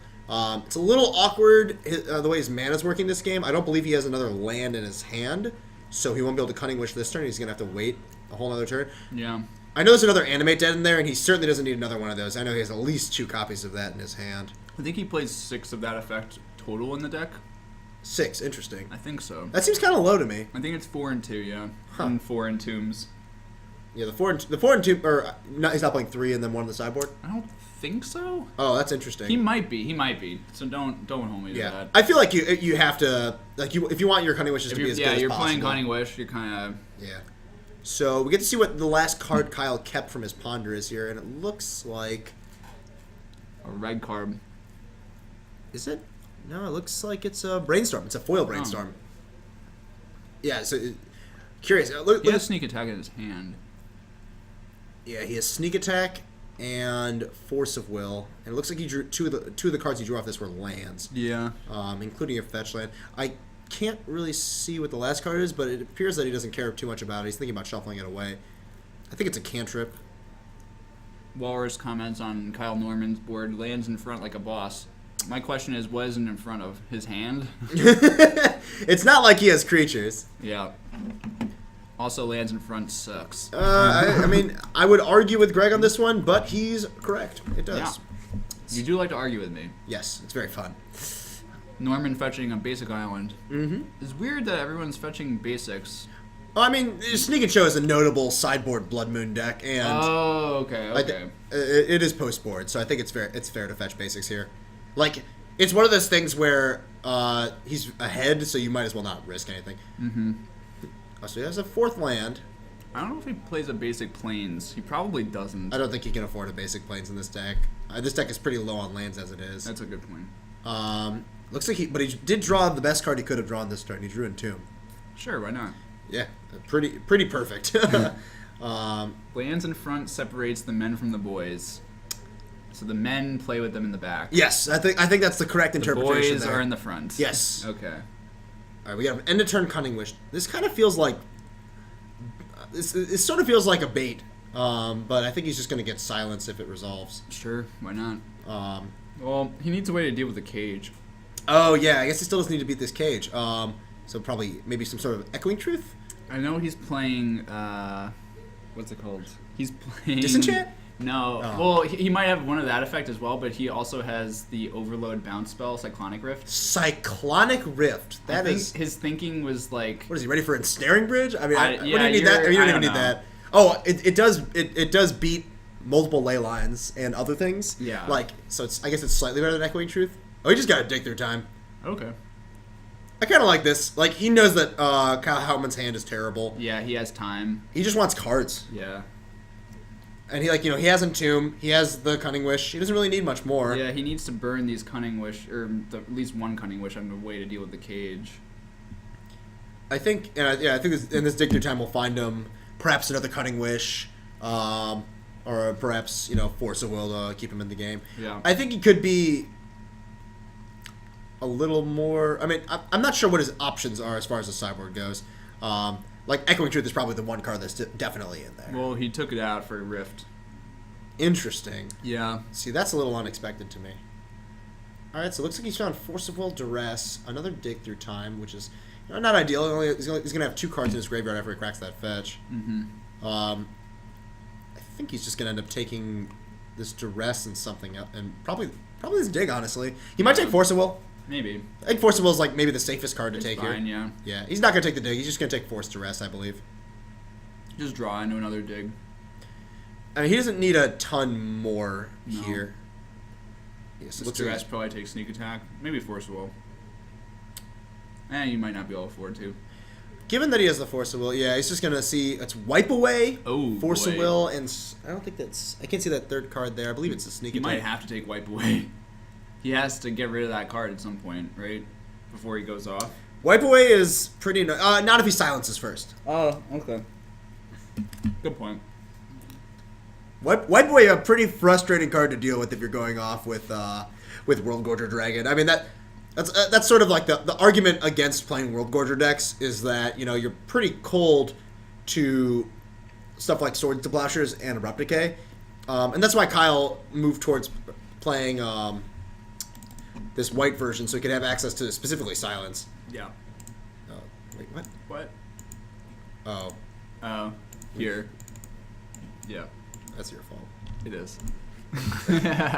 All right. That's what happens when we yeah. try to tag team updating life Yeah, total. I guess so. Yeah, but the issue comes in. So what you can do with World Gorger's trigger on the stack, I believe it's the enter the battlefield. Trigger, yeah with the right? no Oh no, the leave. no it's with the enter trigger. With the enter trigger on the stack, Okay. you either Abrupt Decay the enchantment or you Swords to Plowshares the dragon. Yeah. And then before the enter trigger resolves, the leave play triggers will resolve. Oh god. So it'll return everything, but there's nothing to return. Yeah. And then the come into play trigger will resolve. and exile all of your permanents forever. Well, you probably didn't need them anyway. Yeah, I mean, who needs all my permanents? It's just lands. Yeah, lands in a stupid animate dead. Yeah. Useless enchantment, as they say. All right. You got a fetch from Kyle Norman. Just going back and checking through, I think his life total here. Again, like, he's not that close to assembling the kill here. Nope. I should say. Like, or at least he has a few things to work through. He's going to cast Entomb here. And I think Kyle Hautman's just going to say Resolves. I think at this point he doesn't have enough counter magic to sort of fight through everything. Yeah, he's just going to rely on his cage. Yeah. Just protect the cage, basically. And, like, hold up Wipe Away is a big thing. Like, I think that's the one interesting part about taking this, that sneak attack and not taking Wipe Away is it means if he's going to Force of Will, he has to pitch the Wipe Away. Unless he happens to draw a blue card this turn. Right, or a land. So, looks like Kyle Norman's drawn quite a few lands this game. He's drawn Pluto Delta here. Well, it just needs one more to hard cast the Force. Yep. But he just doesn't have a ton of action. Like, Drown Yard would actually be the perfect card here. Yep. It would help him get through sort of this mess.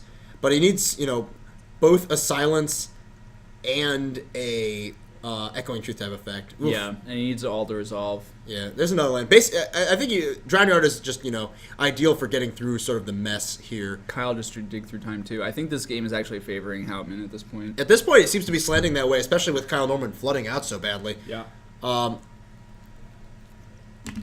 You'd think he'd be like a little more ahead on cards given the Dictator times, but these lands have just been kind of brutal. So even though Kyle Hautman's mulligan and been, duressed in Thoughtseize this game, I feel like he's not that far behind. The downside is here, he's going to try and I think Kyle Norman is forced to hardcast a Force of Will on this. I don't think he can let this resolve. Oh, totally.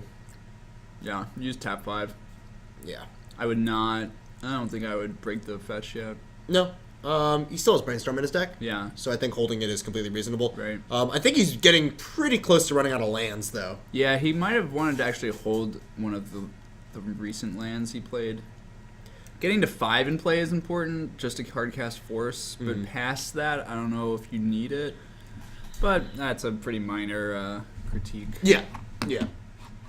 Often I think people tend to play their lands when they don't necessarily need to. Yeah, just because Brainstorm is in your deck. Yeah, like you are like it sort of happens a lot more I think in Legacy than in other formats. Like yeah, totally. In basically any other format, I'm a pretty big proponent of just like playing your lands because like all this sort of bluffing that people tend to do tends to hurt them more than harm them. Sure. But in Legacy, you have to consider the cards in your deck, and Brainstorm's very important. Ooh.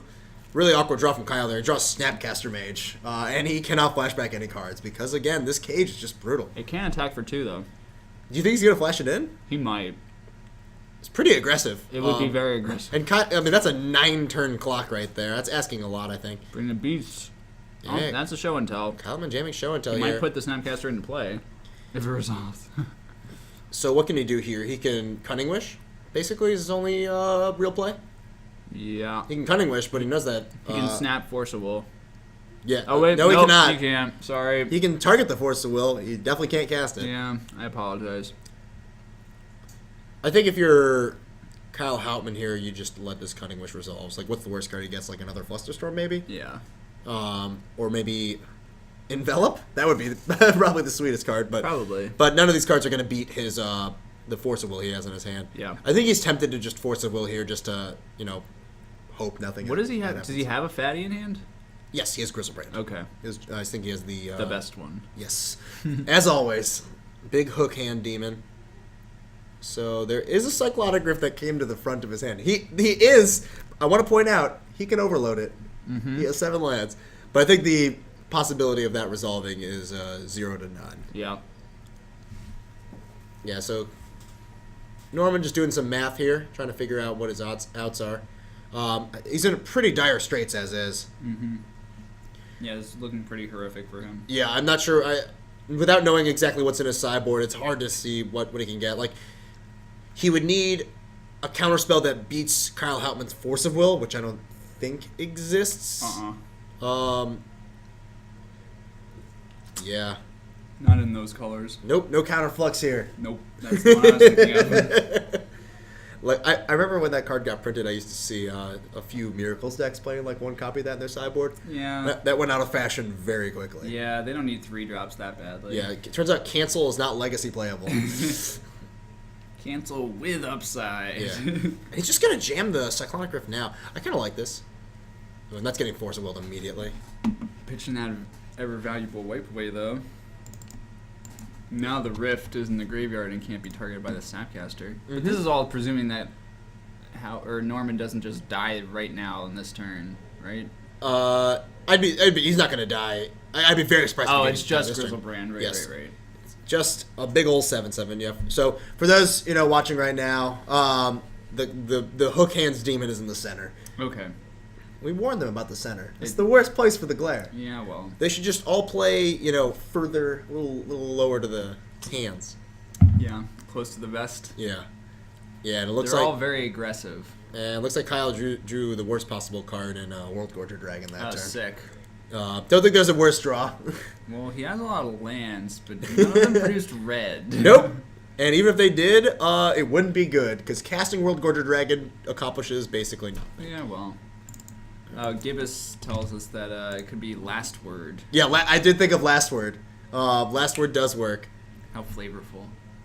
I think Kyle Houtman is just trying to kill him this turn. Just Totally. Why would you not? any Through the Breach, any... So he found Sneak Attack, and he found an Emrakul. and that's probably Gate Man. There's Lotus Petal. Playing Yeah, all that's... the lands. He has Force of Will, too. Yeah, And that's- Spell Pierce. Spell Pierce is doesn't not do great. anything, but it gets pitched. Yeah, so he's going to float mana from the City of Traders, play a land, and then jam a Sneak Attack, which will resolve. Activate it and put an Emrakul. Here's Emrakul. And that's lethal. Annihilator trigger. Yep. It's Annihilate You, I Norman believe. has been annihilated. All right, so we're going to get to see a Game 3 here, though. Terrific. What I always want. You sound pretty excited, I got to say. Oh, I love combo mirrors. They're awesome. All my favorite matchups. Oh, did you see that there's a new 2-drop that might go in Death and Taxes? I don't care. Oh, man. This is the wrong audience. No. One's excited. No, it turns out my feelings about Death and Taxes have been the same basically forever. There's a white 2-drop legendary creature. And it's Anafenza. These are the what you need for legacy playable creatures in Death and Taxes. Yep. They need to have white mana and cost between 1 and 3. They should be hard to cast. Yeah. They shouldn't actually do that much. Yep. That's my favorite part about Death and Taxes is Do that just enough you to can win. you can barely play creatures that are white because your mana is terrible. Yeah. Nothing like a monocolored deck that is awful mana. Well, you just always draw Aether Vial, and then everything's fine. Yep. Kids, if you're playing Death and Taxes at home, draw Aether Vial. Keep the 4th on your lap. Yep. Everyone hear that? Greg Schaefer encouraging cheating. Yep. Scumbag Schaefer. Lives up to his nickname. So this is the, I'll bring it up here. Well, Legendary is a plus and a minus, I would say. Man, just go to Mythic Spoiler. You are making this so difficult for yourself. Internet expert, Greg Schaefer. Yeah, I do work at a tech company. Yep. It's okay. Mark had similar issues before. All right, so here we go. All right, let me bring it onto the screen. Wow, this card seems terrible. I don't know if it's gonna replace Sarah Avenger, but it might. Sarah Avenger sucks. I mean, look, I'm not a big fan of Sarah Avenger. It's good with Flicker Wisp. And Wow. you bounce it. Wow, it's good with Flicker Wisp. So is every other card in the deck. Flicker Wisp is amazing. Flicker Wisp is a very good card. Yeah, well. This card does not seem strong to me. It gets big. I don't think this card is legacy playable. It's possible. All right, Let me be excited, Phil. we're into our match. Both players have I kept might 7. just play Leonin Arbiter I like Leonin Arbiter. for maximum hate. All right, we got a turn 1 fetch and a ponder. Let's see if he decides to play around Wasteland this game. I don't know if he can really afford to if he's on few lands. Blood Moon. Sorry, Blood Moon. Yeah, Yeah. Not Wasteland. And it looks like he will, fetching a basic island. I actually would be surprised if Kyle Houtman brought in Blood Moon. Yeah, I don't think you can. I just don't think he wants to fight that fight. Like, I think you want Blood Moon when you're, like, definitively locking your opponent out. Yeah, when it's a hard lock, not when it's maybe they got a chance to fetch a couple times. Looks like that Ponder just saw 3 lands. I don't think he can afford to keep this. and he agrees. He's just going to shuffle them away. Yep. One of them being the Drown Yard, which would have been, I think, pretty strong last game, but Gibbous really thinks not. that it won't replace Avenger. Yeah, I mean, Sarah Bender, the much maligned Angel. It's just a, it's a weak card. It's the only card that has. It's basically, it's linear. Yeah, does it's just one thing. It's power, toughness, and flying. Yep. At least like Mirren Crusader is excellent with equipment, like really, really excellent, and it completely blanks Batter Skull and Tarmogoyf. Yeah, I mean, it has like much more relevant stats is what it comes down to. And abilities. All right, so we got a fetch land from Houtman, and I think he's probably just going to lead off similarly, either this or a Brainstorm. I'd be surprised if he was just raw dogging a Brainstorm here, though. Yeah. Aggressive, I would say. Very aggressive. People are talking about the Anafenza.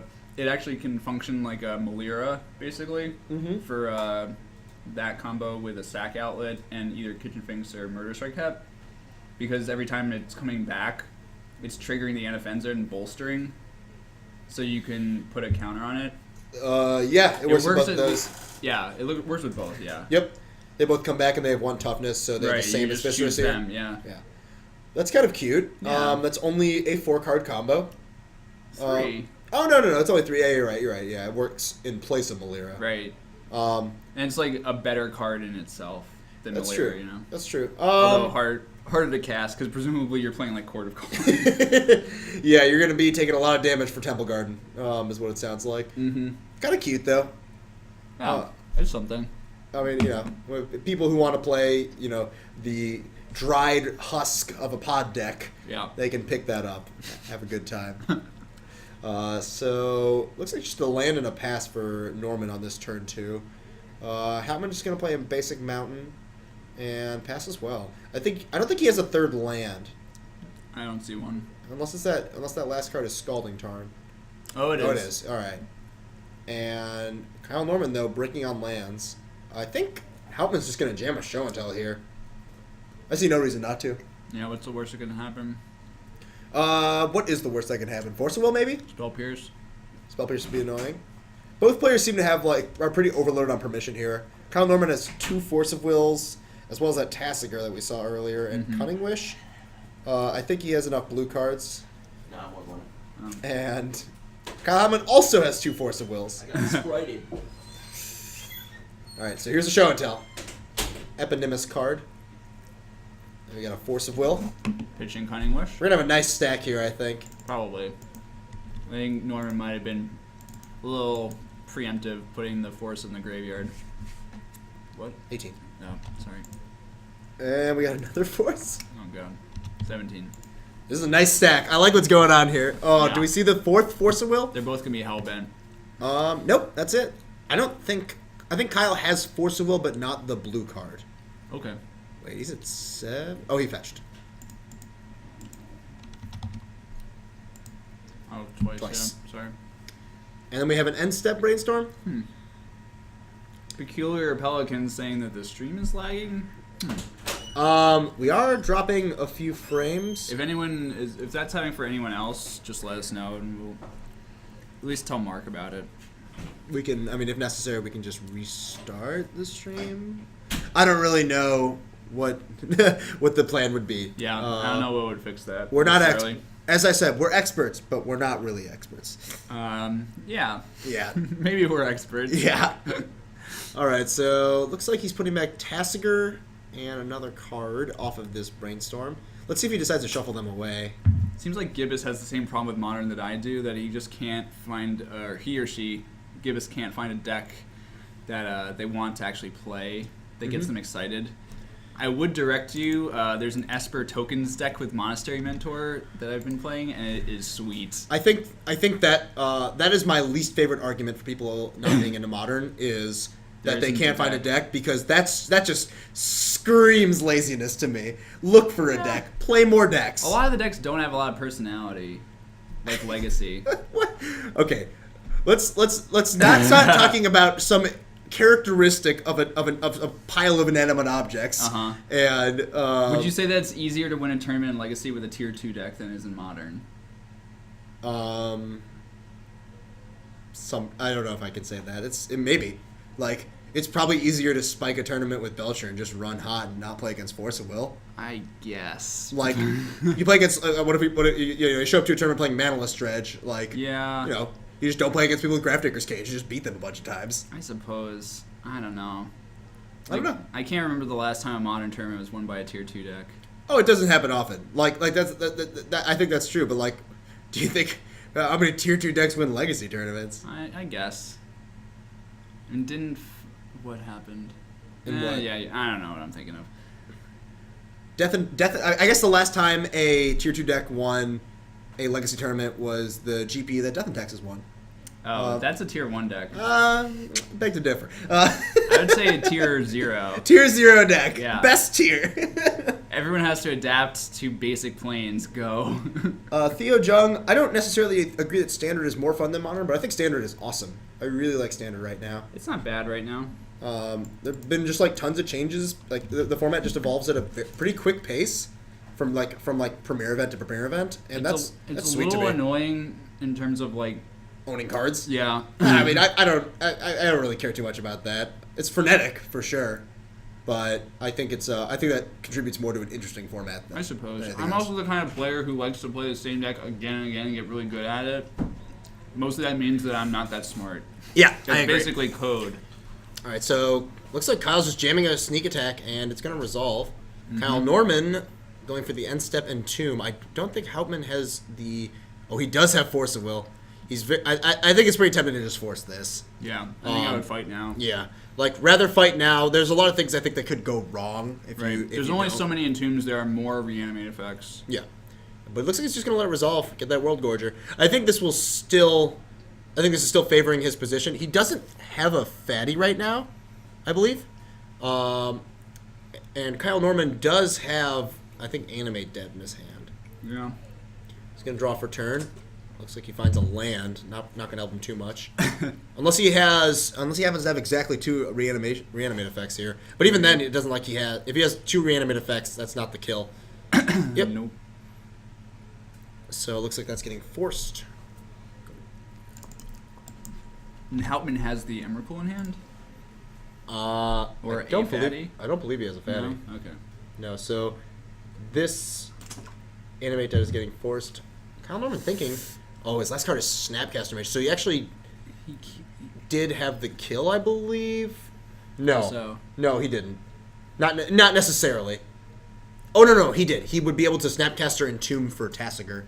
And then, no, that doesn't do it either. That doesn't do it either. I'm crazy. Ooh, but It's Grizzlebrand. that's a Grizzlebrand, and Draw that's 7. probably going to lock it up. It's just, Gotta hit. I think he goes to 1 here. Yeah. Doesn't play around the gut shot. He whiffed there. There is Cunning Wish in Kyle's deck. There is Cunning Wish. Probably for gut shot. Cunning Wish for gut shot. Let's do it. 1, 2. Let's draw our 7. He should draw them one at a time. Pretty hard to brick on. There Yeah, we go. there's 2. And there's the Emrakul, and that's going to be That's the game. game. Block. No, sorry. Just to add insult to injury, they both fly. That's a good point. Sorry. Remember when Moat actually used to do something No against Sneak and blocking. Show? No blocking. Not anymore. I guess they used to play Woodfall Primus. Looks like that's going to be the match. I don't know if you heard this story. At the GP in New Jersey, Nick Hess was playing Miracles against Anthony Lowry, who was playing Sneak and Show. Mm-hmm. Game 3, turn 1, Lowry's on the play and goes Soul Land, Lotus Petal, Show and Tell. Okay. Nick lets it resolve, and Lowry flips up, I think, Grizzlebrand. Yeah, it was definitely Grizzlebrand. Nick flips up Humility. Yeah, there we go. And that was the game. Humility is a nice one. Yeah. I'm going to pull up Humility here because this is like a truly hateful Magic card. That was to get Nick to 8-0. He wound up going 9-0 in day 1. He did. Unfortunately, And then missing top 32. bricked on. He missed top 32. Yeah, he got 34th or something on Breakers. I think he had 2 win-ins. He did. Against probably 2 of the hardest possible matchups left in the tournament. Yeah, I know. One was against Philip Schoeniger. Yeah. And In then the Miracles Mirror, where the other guy has more counterspells and ponders. In Game 3, Nick more got, counter responders, and he also Nick's deck also had the Rest in Peace combo, which is particularly bad. I think in Game in the 3 he got hit with both halves of a Wear Tear. He did. I Yeah. watched it. Oh yeah. We were seeing it. It was incredibly brutal. Yeah, it was pretty rough. It was something like blow up your counterbalance, blow up your top or something. No, blow up your helm. Yeah. Yeah, it was disgusting. Or It no, it was is. blow up rest in peace, blow up something else. Yes, that sounds right. Yeah. It might have been in response to a top activation. I'm pretty sure what it was It that was he both ju- halves. I think he just blew up the rest in peace in response to the combo. Oh, you're right. He activated. and he then- went for it, and then he he lost. got screwed. Yep. But yeah, he lost to Philip Schoninger, and then he lost to I don't remember what the guy's name was, like Lars Dam. Is that No, isn't it Lamb Fan, or is he a poker player? Well, we're both sounding like complete idiots. Yeah. No, but it was the guy playing Blue Red Standstill. Yes. Remember, which is a real tough matchup for Miracles apparently. Yes. Like, combination of just manlands and standstills seems miserable. If someone can tell us who played Standstill at that tournament, That'd be great. that'd be great. Just let us know. We need to know the name. But Yeah. that deck was sweet. I like That deck was sweet. Should It we was heavily metagamed for that tournament. Let's go back to the booth. Let's I look don't at think us. that deck could possibly lose to Blue Red Delver, but it probably couldn't possibly beat a lot of things. It was a really weird. I know that deck played multiple copies of Sudden Shock. Yeah, in the main deck, Yeah. 3. Yeah, so his deck was it was him. It was Lamb Fan. He played. Yeah, there you go. He played multiple copies of Sudden Shock and was just very, very, very good against these Delver decks. Just utterly destroyed them. Yeah. Nothing feels better, I'd assume, than them going Swift Spear, Probe You, Trigger, and you're like, I'll respond. Bang! And they sit there. No. Mm-mm. Yeah. Put it in the graveyard. Get it out of there. Getting yeah. Sudden Shocked really sucks. Also, it's very good against Stoneforge Mystic. Yeah, it's also good against Infect, which we know lost in the finals of that tournament. Yeah. I learned that from Modern. Yeah, Not good. probably didn't feel good in Modern. Also, Gut Shot. Same round, same opponent. Yeah, he was ready. Gut He Shot's the was best. ready. I believe there are Lands players tonight. We always tend to have Lands players for some incredibly strange reason. Yeah. People love Lands. No one wants to have fun. There are folks we know who own Tabernacles, They do. and when you own Tabernacle, You play lands. you just play Lands. Like what are you gonna do? Play Cloud Post? Nope. No. You want your opponent to be sad. I have the same sort of thing. I mean, I have 3 Caracas. Yeah. What am I going to do? Just put them in the deck. I could also chalk that up to Rishon Port. Mm-hmm. Because people are going to make goblins counter arguments. Those are not valid. Wolf Sokol. The Grixis Pyromancer deck I think is awesome.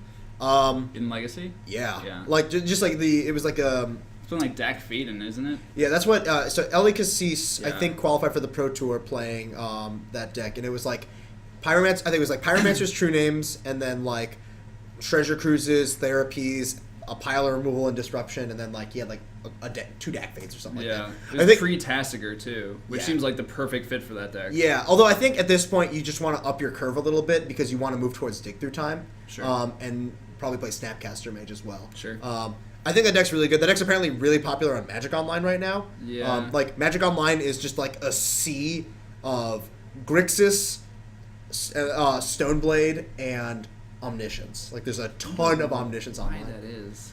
I don't know. I mean, Like, Omniscience what is people like to play? I don't even know. online metagame's always kind of strange. I mean, I know for a while that it was just only Blue Red Delver. Yeah. Just yeah. all Blue Red Delver decks online, and people It's would like just cheap and the best deck, but Yeah. these 3 decks aren't necessarily the 3 best decks in Legacy. no, but they're not that expensive. I mean, Show and Tell is Like nothing is, right? No. There are certainly expensive cards. You know what? One of the most Well, I expensive guess decks on Magic. Wasteland is. Right? One of the most Death expensive and decks on Magic Online is Death and Taxes because that's why I don't play online. Yeah, Rishon Import's crazy expensive. Wasteland's crazy expensive. That's why they have that whole. They have the what do they call it? The Tempest Remastered, Oh, okay. where they're just because Wasteland is so Yeah. stupid expensive. Maybe they'll just sneak Rishon Port in there. I'd be surprised. Tempest Remastered plus Rishon Import. It's Yeah. it's not as catchy of a name. Flavorful. It's very flavorful. Would make me happy. Maybe that would get me into Magic Online. Oh yeah, I would expect it. One of the I think that speaking of flavor though, I Yeah. like that Rishon Import was the perfect card to represent Mercadian Masks. Yes. A A lot of cards warped around it. the entire format. Like, but I mean, just as far as misery goes, Sure. Rishon Import is a miserable card. What does it do? It's great. its only purpose is to slow down the game to a crawl. That's what you want, right? Out of Magic, you want long games where yeah. nothing happens. I guess so. Let's just pull up the namesake here. I love this card. It has great art too. I never get tired of looking at it. Yeah. I mean, the card's great, as Greg notes. I did not understand why this card was good when I was a kid. I did No. not understand it. No, I don't think I certainly didn't when I was Because I younger. was not good. I didn't know what was happening. I mean, that's sort of the thing though. When you're a kid, you're not going to really see cards like these as powerful. You just see Right. them as stupid and annoying. I also realized that Phyrexian Dreadnought didn't seem that good. Phyrexian Dreadnought? That's the first rare I opened in a pack. Phyrexian Dreadnought, wow. Yeah. Yeah, Rishon Import's a nice one. I'm glad we have the price check tool up here. It's very expensive. I got mine around 60. Yeah. I was a little late to the party. Really, it's kind of sickens me that was a good deal. They were 30 for a long time. Jesus. But yeah, this whole... Who's on the chopping board? Oh, Ooh. whoever's 2-0 is cool. let me take a look. Okay. Gibbous, I have said that phrase many, many times. Probably the land that I've ported more than anything else is probably Volcanic Island, if I had to say. Maybe Tundra. I've played against Miracles a lot. And that's the kind of matchup, actually, where you're activating port many, many, many times because the game goes on so long. So maybe Tundra is the land I've ported the most.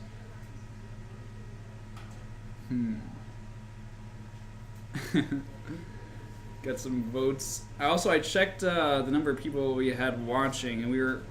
Last time I saw it was around 135, so if we get to 150, we can do a raffle according to Mark. So, if you guys have friends or people, just get them to watch. And then we can raffle away a WUBRGxyz t-shirt. Ah, boy. Sorry, I just ate a lot of pizza. Feeling a little full. So let's see. So we're probably gonna have a 2-0 match on camera. I think Phil. Lands. Oh, great. Phil fulfilled Peculiar Pelican's wish. Who is the pilot? Matt Seckel. Okay. Versus Joe playing Reanimator. Okay. Reanimator versus Lands. I don't know who this favors. Are they 2-0? Mm-hmm. I guess it probably favors Reanimator. Well, actually no, because if they can get a quick, Gracchus? or yeah, well, I guess a number of things. Yeah, I mean, like, there are a lot of, Mazavith. Yeah, Mazavith's pretty good. Tidespout Tyrant, I assume, is going to be the best card out of the Reanimator deck in this scenario, in this matchup. Yeah. But I think in general, the deck with the initiative is going to be favored here, and I think that deck is going to be Reanimator. Like, Sure. Reanimator's the much more proactive deck. Who do we have in Reanimator? Joe Elaine. He's new to our store, but he's done very well. Yeah. Does he play on the Star City circuit or something? I don't know. You spell it like that? I think so. Okay. I have no idea. All right, I'm gonna bring it down to the table. Mm-hmm. Sorry, I gotta get rid of our faces. Yeah. So this is the beginning of round 3 here. I'm gonna start the timer. Reset a bit of the overlay. Herr Glacier, what's your record? 1-1. You can have some pizza. I just lost to Jar. Oh. Well, only winners on camera, so. Have fun. I'm betting on Iona. Probably. That was probably hard to beat. Or just Grizzle branded. Yeah, Reanimator's so good against combo. Just so brutally fast. One of my least favorite decks to play against. Yeah, it's pretty lame. Let's bring up old Grizzy. Grizzle Grand? Grizzle Gray. Almost. Oh. Whoa, that's not the right card. Disciple. This is the card we were intending to show you. Why is that the first one to come up? Alphabetical. Oh, I guess I can just click on it. Okay, that's nice. Our good friend, the Hook Hands. The price came down a lot because of the GP promo. Mm-hmm. Like, a lot. Jeez. It was like $40 for a while, wasn't it? Maybe. I don't know. It was a lot. Maybe it's in the 30s. I don't know. You guys mind if I sit back here with you? No sweat. I got the bye. Alright. Players drawing their openers. Gibbous comments in the chat. Reanimator is probably the combo deck with the best matchup against other combo decks. I think I would agree too. I would definitely agree with that. You're brutally fast. You have discard and counter spells. All of these things sound great in a combo mirror. Yeah, you just have kind of loose draws sometimes. That's the only downside. Yeah. Like, for every draw you have that's just like Entomb Reanimate, you have these draws where you just like have a fatty, can't discard it. Also, sometimes Just you like have can't find a fatty. Sometimes you have Elishnorn. And, Yeah. You know. And it's just like terrible in the matchup. Yeah. All right, so we got a careful study on turn 1 from Joe. Yep. Pretty good way to start the game. White bordered island. I'm into it. Gross. Looks like he has Reanimate, Exhume, Reanimate, Brainstorm, Misty, and some other card that I cannot see. Looks like he's just discarding Reanimate and Entomb. All right, so he's very flooded on Reanimate effects. So Yeah. No creature. interesting that he discarded the Entomb there. He must have that must be a backup Entomb. That last card. I think it has to be. That'd be the only thing that makes It sense. is. It is. I just saw. So we got Taiga, Exploration. I wonder if either of these players knew what they were playing against this round. And Ghost just Quarter. snaps off the Ghost Quarter. This Get it rolling. it's funny because this might actually help Joe more than anything else. Now he's gonna get a swamp, and he's gonna be able to cast this Entomb before his turn. So it ramped him. Yep. Yeah. Although I think Fixes mana. yeah, it would have been pretty close to a similar. I mean, like he's gonna be able to do this next turn. Right. Anyways, and he had the Misty Rainforest, and he's just gonna jam the Entomb now. I think Sekal has like his Dark Depths and Wasteland in hand as lands that I saw. Not great. Gamble also, so he might be. The problem is, alright, so he's going for Tidespell Tyrant. Yeah, so he was briefly considering Grave Titan, which I do like. Grave Titan's interesting. I mean, in general, like, so Grave Titan at least beats some of the cards that Matt Beats has going for him. Mazabeth. Yeah, it completely beats Mazabeth, but so does Tidespout Tyrant. Yeah. Tidespout, like, I guess is just the safer choice because it beats everything really. Well, like, as long as you have spells, yeah, he'll have spells. They always have spells. I suppose. And we got a crack of a fetch. If I can find mouse. Mouse is gone. Sorry. Let's pull up old Tidespouty. So this has to be his best. Tidespout Tiernat. Tidespout Tiernat. This card's great. It's pretty good. Yeah. It's the best reanimation target against my deck as well, oddly enough. Yeah, and it's really good. Not being legendary is apparently a good thing against Caracas. Sucks. And he's just going to go for the Reanimate here. Yep. Interesting that he went for Reanimate over Exhume. Maybe he wants to cast a spell immediately. Yeah, I guess holding up a spell is going to be pretty excellent here. Yeah, he's just going to Brainstorm and bounce the Exploration. Sure. I mean, the plus side, the downside here, as far as that goes, is that, you know, Exploration's a 1-mana spell. He's just going to be able to replay that immediately.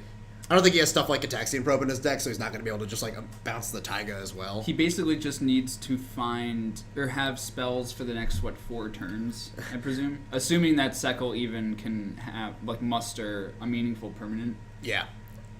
I mean, this Exploration's pretty good. This, like, being able to cheat through what the Tidespout is doing to you is pretty important. Yeah, having Wasteland there is great. Yeah, cut him off the blue. Now he's probably gonna gamble. Yeah. Give him that precious life. What do you think he's gonna go for here? Like, Mazabeth is probably the best thing. Maze is tempting. Yeah, I think he's just gonna go for low. Sure. I guess he has time. He has Yeah. 4 turns to make this work.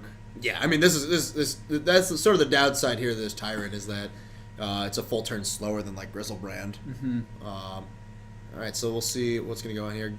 Gamble's a sweet card. I love Gamble. And it looks like he flipped. What do they do? Okay, yeah, they just like re-rolled. Oh, it was a Dark Depths. Sure. So his hand is Punishing Fire, Life from the Loam, and 1 mystery card. I think it's another Exploration. Yeah, it looked like it. It's interesting. Sekal opting for the new art version of Exploration. Mm-hmm. So we got another fetch land from Joe. People are confusing exploration and fast bond Yes, in the chat. fast bond is definitely banned. Fast bond is not It legal. is slightly broken. Yeah, slightly broken in half. Yeah. Although to be fair, most of the brokenness comes from playing it with cards like Gush. True. But yes, exploration a much fairer card than fast bond, I would say. Just slightly. Mana bond is the legal card. Yeah, not having much control over that is sort of the card's downfall, it seems like. It looks like Joseph's going to play Careful Study and use the Tidespot trigger to bounce Exploration. If he can get another creature into play to speed up the clock a turn, that might punish getting the Loam, because he might not have enough time to make it matter. His hand's pretty good for that. He has Entomb and Exhume in his hand, and the Entomb is going to be another bounce effect. I'm a little surprised he didn't just fire it off there, but maybe he just wants to sandbag it for as long as possible. Yeah. He might want to save the spell for after Cycle's turn, because like if Cycle lays a Mazavith, he'd prefer to save Just bounce. the spell trigger off Tidespout for a more meaningful permanent. That makes sense. Yeah, just holding it, specifically in case of Maze, and appropriately, Matt did draw Maze this turn. Sure. Card Mouse in the chat, we're playing 4 rounds tonight. Yep. So we are in the beginning of round 3. Mm-hmm. And again, I should note that we are streaming tonight from MTG Card Market. You can see the logo on the overlay here. They are our gracious hosts on Wednesday and Thursday nights. Wednesday we do Modern, Thursday is Legacy. On Mondays we come from Dice Dojo, also in Chicago, and we do Legacy that night. Mm-hmm. All right, so kind of a tough term that Matt has ahead of him here. Like, I don't think he has another colored mana. Okay. And And he wants to loam. Yes. I think he's gonna take a turn off from loaming and just cast both these explorations. Oh sure. So next play turn Mazavith. hopefully is very good. Yeah, like next turn he can get back the Wasteland, the Ghost Quarter, and the Dark Depths. Okay. And just start going to town on Joe's lands. But I think this is gonna be. Might be too fast. Yeah, he's gonna get Grave Titan. Old Papa Grave Titan. I love this card. I like that it's seeing some play. It is badass art. I played it in Modern last night. It was great. Did it win any games? It did. Oh wow. I cast it immediately after casting a Thragtusk. Okay. Those Did- cards in did tandem. the Grave Titan or did the Thragtusk win? Both. Okay. Were you playing against Burn? Nope. Is the Thragtusk one? I was playing against like a Delver deck. But Okay. Alright, so the Thragtusk won. It's really good This is, against. It's really good against Tassiger. yeah. Yeah. Matches up pretty well. All right, so we got the Exhume here. Looks like he bounced one of the Explorations with the Tidespout trigger. Sure. Yeah, I mean, bouncing as many of those effects, probably pretty solid. I'm gonna misspell every card. Here's the Grave That's Titan. cool. Grave Titan's just such a sweet card. Yep. It's big. It's 10 power Yeah. for 6 mana. That's a lot. Yeah, it's a pretty quick clock. And it looks like I missed an attack here. And it has Death Touch just because. Just in case. It needed a keyword. Nothing else made sense. Black creature. What do we give Regenerate it? would be too good. It would certainly be annoying. Yeah. All right, so I think Matt's just in a world of trouble here. He could, like, the problem is that Maze works out really poorly against Grave Titan, like, because he's still gonna get the trigger and get those 2 zombies. Yeah. Like, Can you find Glacial Chasm? I guess not. unless he has drawn something along the lines of crop rotation, I don't believe so. Right. Tyrant just bounces it anyway. Mm-hmm. Yeah. But Joe is on no cards in hand. I think no matter what, Matt has to hope that Joe draws a land next turn. Yeah, Or an uncastable spell a la Animate Dead. Right. Um, Well, thankfully, he can Punishing Fire one of the zombie tokens. Yes. So that'll work out. relevant. Yeah. Very relevant here. Very. That's 2 damage off the clock. So he has to lay the maze. He lays the maze, and if Joe doesn't have a spell, then at least it's not lethal this next turn, because he fogs the Grave Titan and takes 9 down to 1.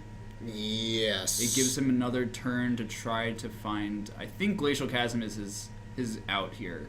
Obviously, this is contingent on Joe drawing multiple lands in a row. Yes. Man, Matt's pretty much in trouble facing down this. He's just in a ton of trouble. Yeah. Considering the threat density in Joe's deck, as far as a threat being a castable spell. Yeah. Like, he could draw Show and Tell here. Well, now he can't draw Show He and could Tell. draw Grizzlebrand. He could draw, like, running Yeah. fatties. Yeah, fatties are pretty bad draws. All fatties are bad draws. Force of Will. Yeah. all these bad counters, but I didn't get a look at it. We'll see. So that's a maze. That's the whited out card with the glare, right? I guess none of his cards are exactly visible as it stands. But yeah, so Matt can Joe did not draw a castable spell. He did not attack. Oh, I see. So- Each of those zombie tokens representing 2 zombie tokens. Yep. And Matt's gonna need to hit. Oh, there was no glacial chasm there. That was not glacial chasm. So I think that's just gonna be the game. I believe was one of those cards a Tabernacle? Maybe. But Tabernacle still doesn't do it. isn't- He would need to hit Tabernacle and another maze. Or like, yeah. That would be sufficient. So that was a ghost quarter.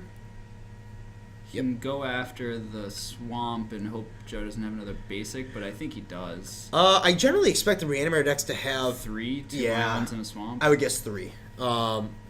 He's gone through 1, I think. I think. Let's see. He's gonna cast Life from the Loam. He has played 1 land this turn so far. He's played the Ghost Quarter. So it looked like he brought back Tranquil Thicket. He might just cycle to try to hit a Chasm. Yeah, I think that's his only out. Yeah. That was a Windswept Heath. And he's dead. Yeah. I don't mind the line there, you know? Yeah, I mean, he played to his house pretty perfectly there. Yeah. Like, Tizmo Tower is just an incredibly difficult card for Matt's deck to deal with. Yeah, Cycle's been playing lands for quite a while. Yes. I think he's pretty proficient. He made day 2 in Indianapolis. With what record? He had 5 wins. Yes. So you can do the math on the rest of that. Yep. In case anyone's slow on the math there, he went 5-1-3. Mm-hmm. I don't know how it is possible to have 3 draws in one day, but I'm pretty impressed more than anything else. I'm not even mad. Magic takes all kinds. Yeah. All kinds. Sorry, we missed some followers we wanted to thank. Thanks all these new followers, including Seckles Beard. Lovely. And True John, Dr. Derp, Benny the Jet. Thank you guys for following. Always appreciated. Dr. Derp doesn't get thanked. He follows He's us followed like every stream. single time, right? Yeah. Just wants to get thanked. It just Yep. needs the adulations. Absolutely. So do you think Matt's sideboard has too many helpful cards here? What do you think he's got? He probably has some graveyard hate of some sort. Like, Maybe. Bajuka Bog. yeah, but Jukabog's great. That's going to help him against, I guess, half of what Joe's plan is. Because I know, in general, all the Reanimator decks post-board are going to sideboard into Show and Tells. So Bajuka Bog, while it does cut off at least the avenue of reanimation, which is still going to be their plan A, Yeah. they're still going to be a little cold to Show and Tell. I feel like, so in general, lands decks play a bunch of like spheres and crap like that in the sideboard. Like Yeah. either Just spheres. because they can't beat Storm. Yeah. Oh, yeah, they cannot. It is a horrific matchup for them. Like they have a really hard time beating fast combo. So they always play like Sphere of Resistance or Chalice of the Void. Yeah. So do you think he brings those cards Chalice, in here? Probably. Yeah. If you can get a quick Chalice on 1, Yeah. that's a good way to win. It's not foolproof, obviously, but Oh, we're at 150? oh, sick. Oh, yeah. All right. Yeah, we'll give away a T-shirt. You want to do it after this round? Yeah, we'll do that. Yeah. Don't want to rush it. Yeah. So let me post in the chat just so if anyone's watching on silent. But thank you for the viewers. Getting a bunch of people here. Let's confirm so they didn't lie. Are you guys lying to us? We gotta check. We promised to give away at 150 viewers. If it dipped lower, I'll give it to you. 153. All right. 153. I like the truth. We have not started the raffle yet, so we'll let you know when we get there. But we will be raffling away a shirt, a WUBRGxyz shirt. Yeah, thank you guys for tuning in. It's nice to have lots of viewers. Yeah, makes well, us, you're makes us awesome, feel good. Phil. Yes, I'm great. Thank you, Greg. We're all here because of Phil. Yes, I'm sorry we had to subject you to Greg. Yeah. But you know, I'll be gone next time. he'll be gone forever. I'm going back to my home planet. Your home planet. Yep. What's it like there? Cold. Cold, very cold. Yeah. Lonely? Yeah, you know. Difficult? No, pretty easy. I All like right. being alone. Yeah, I can understand. Yeah. What do we got here? Looks like both players figuring out they're going to mulligan. I think they're... Matt pondering for a little bit here. Looks like they're both keeping. So we got Basic Forest into Exploration. All right, starting off strong. Looks like he's got a few options for his second land, and that's going to get a Force of Will. Yeah, I like it. I like going after the expiration. Yeah, I mean, there aren't too many good targets to Force of Will in the lands deck. Right. Considering that, I don't know, it has 35 lands or so. Yeah. But Exploration definitely one of the more annoying cards. Like, yeah, it has like 35 lands and then like 4 Life from the Loams that are terrible to Force of Will. I will make a note very quickly. When we do the raffle after this round, also, you have to make sure that you're following the stream to be eligible to win the raffle. And if you happen to win, we will send you a message via Twitch, and you can respond to it, and you can tell Mark your T-shirt size, and we'll get that sent out. Yeah. All right, so Joe's going to fire off an End Step and Tomb at the end of Seckle's first turn. This is a great way to pick up a lot of followers really quickly. Yeah, just say the word free T-shirt, everyone Yeah. freaks out. Thank you, Stewie, the Is1, DJ Apprentice, and Valsadar. Thank Woo. all of you for following. Oh, I love this. Straight for the Grave Titan. Also, Pabst Cheez It. I like that name. And Emperor Ranzi. Also that. Yeah. Grave Titan, how you feeling? Frisky? Pretty good. Pretty good. Pretty good. Does Do he you have? think, And there's the animate dead. yeah, pretty gross. Ooh! Here's the crop rotation. Bajuka! And Joe gonna take a... Yeah, Joe just putting his Yeah. graveyard off to the side already. So this is the punishment for going for the Force of Will on the exploration. Yeah, You know? I mean, like he went for the sort of effectively the value Force of Will here, Yeah. just like trying to keep Matt playing a fair game. Yeah. But now he left himself open to this. It's not 41 lands anymore. It's like 36 lands. Yeah, it's like 36, maybe 35 lands. A lot of his spells here are going to be really good. Yeah, and that Bajuka Bog was just fantastic there. 2-for-1ing Joe. The 2-for-1 doesn't really count on Seckle's end because that land doesn't exactly matter. But this is great. Now Seckle gets to untap Wasteland Joe and play Port. My And question start porting him here every turn. is, how many bogs do you think he plays? And I don't know. It's like that's like the one scenario where bog really does the job that it needs to do. I suppose. Yeah. Is like in response to the reanimation spell. I think that's why you're playing all these crop rotations, though. I think I've seen like lands decks play like 2 to 3 main and then the rest of them in the sideboard because sometimes you just need it specifically for that sort of moment. I see. Like I don't think you can play more than one. Well, I don't think you're really interested in playing more than one. Right. Drawing it is pretty bad. It's but, pretty bad. But I guess playing 2 mitigates the downside of that. And Matt's going to be able to cast Gamble here after playing Mox Diamond, assuredly getting life from the loam. Yeah, you have to. And looks like he discarded Mazavith. Yeah. So his hand is... Probably Life from the Loam and some other card. Richard Port. Yep. I'm and a he's fan. playing Port for turn and passing. I And he's going am to Port a Joe on his fan. upkeep. So now... And Joe's done. Wow. Joe does not want to play this game any longer. I mean, I don't- Seckle was gonna get Loam for Mazavith and other stuff. and specifically for Wasteland, too. Sure. And he was ported out of that black mana for the rest of Yeah. the game. Like, that's the lock right there. It's pretty good. Wow, and a pretty quick game, too. Jeez. Yeah, That's about as fast as you'll see a lands deck win. that was violent. Um... I'm That was- a fan. That was cool. Yeah, I'm sure you're pleased. Can't you have a hard time sitting there watching lands? So blind. I like beating lands. I don't mind lands winning. Watching it win. Okay. For whatever reason. As long as long as they're playing at a reasonable pace, I'm happy. Yeah. But that's sort of I could probably say that about anything, even Right. decks I don't like. Yeah. All right, so we're shuffling up for game 3. Looks like that. Yeah, you're right. That Force of Will cost Joe pretty badly. So I mean, like, do you think so? Like, what happens if he doesn't Force of Will there? What happens? Things could get out of hand in a different way, but his hand was so fast that I don't know. I mean, he might just have to and just hope, you know? Yeah. I mean, Cycle's hand was really good, Yeah. basically. Yeah, his hand was excellent. I mean, he was just having the crop rotation was just key. Yeah. Like crop rotation and then like drawing the gamble. Like the gamble was sort of superfluous at that point. Like any Lomi draw is like any action spell, and he's got the engine going. But Walrus Boy says, I blinked, what happened? the game ended. Yeah. It was crazy. Joe went for Animate Dead on his Grave Titan, and Seckle crop rotated in response to get Bajuka Bog and blow out Joe. Yeah. Next turn, untapped, started porting Yep. immediately. And Joe didn't want to play that game anymore. Yep, Joe was didn't want to sit there for about 10 more turns while Matt ghost quartered every land in his deck. Yeah. So Matt looking at a hand with basically no interaction. I think he's wisely going to shuffle that one back. Sure. We get a little bit of beard on camera here. Just a Well, there's scrape. a lot of beer to keep off camera, so it's not surprising that some snuck on. It's what we're seeing is a small percentage of available beard. I would say maybe 5%. Yeah, maybe 5%. It's got to be more than 5. Anyways. He has a lot of beer. All right, so let's see if Matt's 6 is better. His 7 was basically gamble as his only spell. Yeah. And it's going to be tough to win from that position. So I see Grove of the Burn Willows, Wooded Foothills, Gamble Wasteland. Life from the Loam. That hand seems fine. I don't know if you could do better than this. I did see when he was shuffling for game 2, he brought in Thorn of Amethyst. Okay. So That's interesting. maybe he was just like looking for an effect like that. There's a port. He probably just has to lead on a red source. Is that Pyroclasm?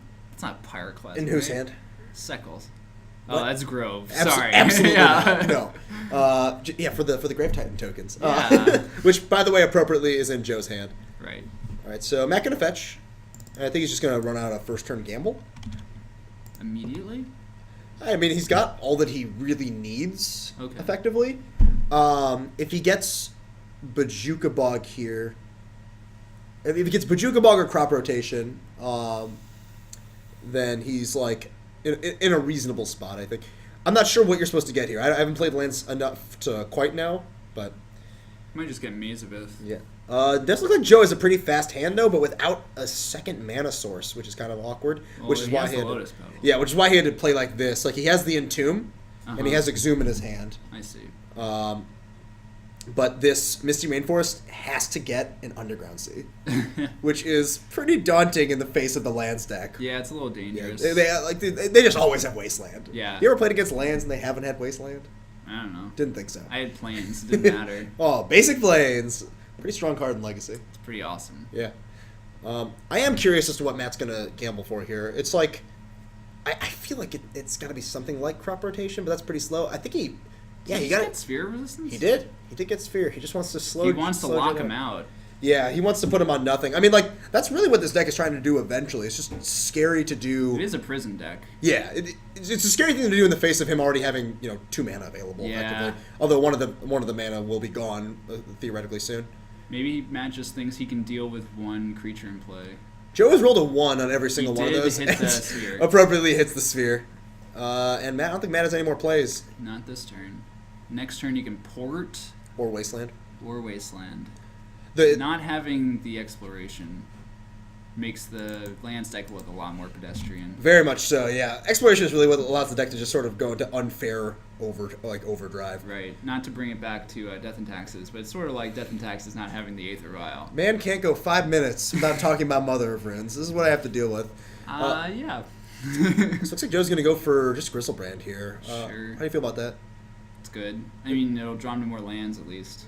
You think it's bad? No, I think it's probably got to be good. Like, I think maybe his next best choice is like Tidespout Tyrant, but that's got to be terrible with the rest of the cards in his hand. Yeah, and he has the Grave Titan in his hand. Yeah, Grave Titan's pretty poor. Like, yeah, that's the upside here is that he draws 7. He's going to be able to discard this Grave Titan. I think that's how he wants to win the game. Sure. I think he's aware that this Grizzlebrand has pretty Means low to value. an end. Yes, basically. Yeah, he's just going to jam the Exhume here, putting old hook hands into play. Cycle does not have a Mazabeth, right? I don't believe. He might. I did not see his hand. Whoa. What does the exclamation point do? Exact text match. Oh my god. I'm pretty good. Looks like we got immediate. Wait, that's not what I meant. I meant he paid 7 life. Sure. Math. Math. Yep, I'm good at that. Apparently, looks like you found Tidespout Tyrant, Grave Titan. You have a master's degree in something, right? Yeah, I do. What was it again? It's math. It's in math. Math. PhD dropout. That's do you what's do up. arithmetic in math class? I do. That's my main focus is arithmetic. I see. There's a really awesome benefit. division. Yeah, I'd say the greatest benefit of studying math is going out to dinner with people, Yeah. and like you get to the tip and they just shove it towards you, and all the time it's like, you studied math, you could do this. It's like, Yeah. I didn't study a multiplication. Like, what? Why are you doing this to me? You guys all have calculators on your phone, and you're Right. wasting my time. You do have a master's in math. You did not pass 2nd grade. Correct. These are things that happened. Yep, I had a rough childhood. Yeah. All right, Very, so very backwards. Very top heavy. yeah. Looks like Joe's going to discard a couple of fatties, or maybe not. I'd be pretty surprising if the Grave Titan and the Tidespower don't get put in the graveyard. He's going to cast Pithing Needle probably on Mazavith, I presume. I think Wasteland. Oh, okay. But So how's Both of those seems fine. How's this stuff? I haven't tried it. You haven't tried it? No. Ooh, he's not Probably playing it this awful. turn. Maybe he's going to wait and see what comes. Yeah. He didn't have. I'm assuming he drew that Careful Study. I think he did. Yeah, I think I would have been more interested in casting that. Yeah, now he's just putting 2 piles. I'm not sure what the 2 piles for. I guess what's going back on top of his deck, and also what he's. He's already anticipating stuff he's discarding, maybe. Yeah. I think the tough part about this discard is he wants to decide how much he wants to play around Bajuka Bog. Okay. Matt having Bajuka Bog here could be pretty brutal, especially because it doesn't look like he has Show and Tell in his hand. Right. He has like Echoing Truth and some counters. He doesn't necessarily have had to have boarded it in. He might just want to speed. Yeah. Although the way that game 2 ended, I guess that would persuade him maybe towards the contrary. He's playing Lotus Petal, and he's going to Entomb again. I think he put back one of the fatties. This seems like a lot of work. Yeah. For something where you could just go to your discard step. Sure. I think I'd just rather have, specifically I'd rather just have the Lotus Petals for if I want to go for Tidespout. Yeah. Tidespout was an option there, and if he's able to get that into play, it's pretty helpful. Oh, but no, he's just, never mind. He's able to put this into play right now. And there's a Reanimate, and here's a Grave Titan, and now Matt is in trouble. Yeah. as if he wasn't in trouble before with Grizzlebrand out. Now he's got. Mazavith doesn't stop that. Nope. He's gonna need a lot of Mazaviths. Yeah. Just needs Tabernacle plus a couple Wastelands. Tabernacle will be pretty all right here, but not ideal. Not Tabernacle really plus enough Wasteland. time. Tabernacle plus Wasteland would be perfect, but he doesn't have the exploration. Right. So He's that was a pretty good turn for Joe. Matt's gonna That gamble was pretty here. okay. I feel like this is getting Force of Willed or Dazed. This seems like the perfect card to Daze. Yeah. Yep. Yep. You don't get too many Daze options against the land stack, but No. when you got them, you got to take them. And now Matt's just in a world of trouble. Daze is a lot better on the play for Joe. Oh, A certainly. lot. As Dazes want to be, though. Let's see what Matt decides to do here. He does have the Mox Diamond, Wasteland. I think he's just short a few too many pieces. Yeah. To keep up with what Joe's giving him. Like, Did not draw enough Mazaviths, really. yeah, Mazavith's and I think Tabernacle would have been the card he wants facing down this Grave Titan. And there's a Loam, and he's going to be able to survive one attack. I think I'd be tempted to Force of Will this if I'm Joe. Maybe. He What- might be thinking about it. I mean, what else are you going to Force of Will? It hasn't resolved. Yeah. Nope, now it has. Okay, so he's just going to let it resolve, getting back Wasteland. And Wooded Foothills. He only had 2 targets. Yeah. He really just needs to get it in the bin. And Joe just going to bash for a million. Looks like 13 plus 4, 17. Yep, down to 2. So Sekel's way out is Tabernacle plus Wasteland? It's 2 Wastelands. It's Dredge, Loam into Tabernacle. Jeez. The problem is the 2 lands now. Yeah, He only needs to keep 1 creature alive. the problem is that, he needs He 2 doesn't have lands. exploration. You know? Yeah, again, exploration being pretty key here. Looks like he's flipped. Not enough. Just a pile of I think bricks. Sekel knows it's over. Yeah, I think we're gonna see a handshake here pretty quickly. Yep. Crazy. Yep. And that's the game. This is Joe's done really well lately. I guess no one's bringing the graveyard hate. Reanimator's a very powerful deck. It is. Like- Not enough people are playing Deathrite Shaman, I guess. Yeah, Deathrite Shaman's just really excellent against. Even, I mean, like, I've played. It's funny because you say Deathrite Shaman, but it's you want Deathrite Shaman and blue cards, Right. Because I played like a Bug Delver. Yeah. specifically. Bug Delver again, just the scourge of combo decks. Yeah. But because like I played, been playing Elves for a bit now, and I never want to see my opponent go Swamp in 2. Mhm. It is just the worst feeling. Yeah, that's probably your worst matchup, right? Storm I think is a little bit worse. Okay. Storm is terrible. Belcher. Belcher's unwinnable. Okay. Belcher. Any of the like decks that like oops all spells and Storm and At least Belcher. they have a higher fail rate. Kind of. I mean, Kind of. I would actually say those decks get somewhat of a bad rep. Yeah. I think they have a pretty high success rate given no Force of Will. Okay. And except don't have it. Don't have force of will. Can't ever win. Yeah. Sounds familiar. All right, so let's reset our overlay. Should I go out and see if we have another match? You could. I was also going to maybe kick off this raffle. Oh, be careful. Don't want to freak out the chat too much. Let's freak this out. Hold on. Let Alright. me take a look and see if we have anything else going All right, on. Phil's going to go see if we have another match to move over. If we don't, we'll get the raffle started imminently. If not, there's only about 18 minutes left in the round, so anyone we could move over would presumably only be for Game 3. Walrus in the chat says that beard is the real MVP. Matt Seckel does have a fierce beard, so pretty great. Great stuff. Show us the beard. I don't think anyone said waffle. I didn't say raffle. Maybe I said raffle. I won't let you guys keep you guys on the hook for too long here. Let's see. What else can I reset about this overlay?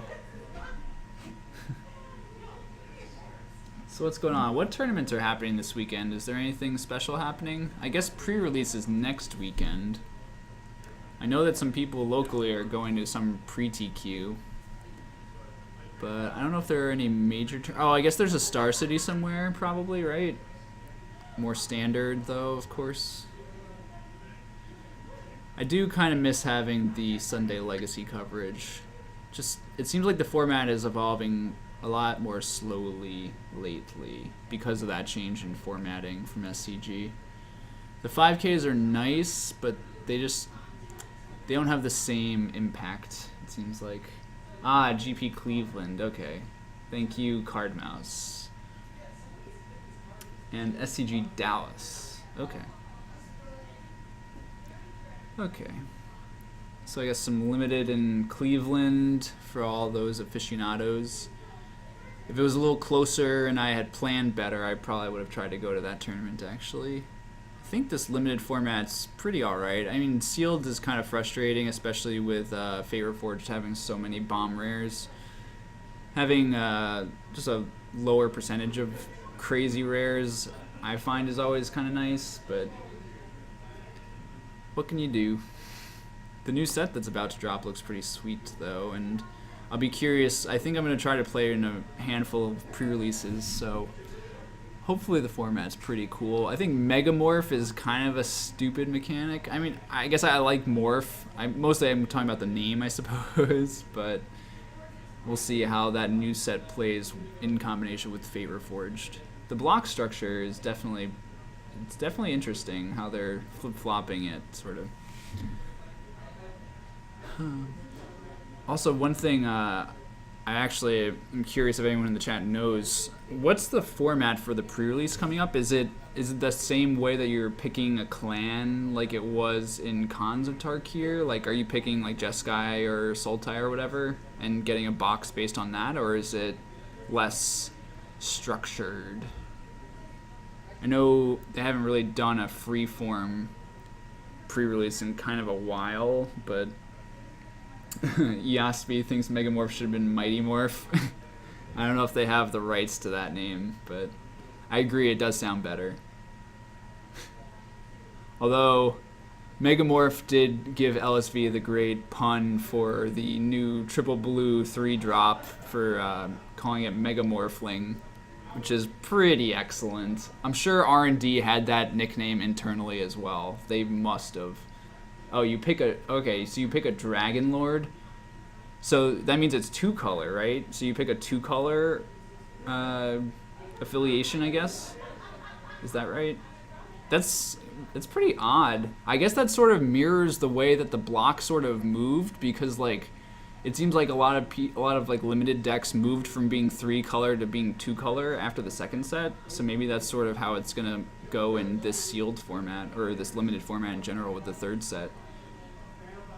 Okay, pick an allied 2-color affiliation. Alright, so I'll be blue-white every single time, because I mostly just white, or like white and blue cards.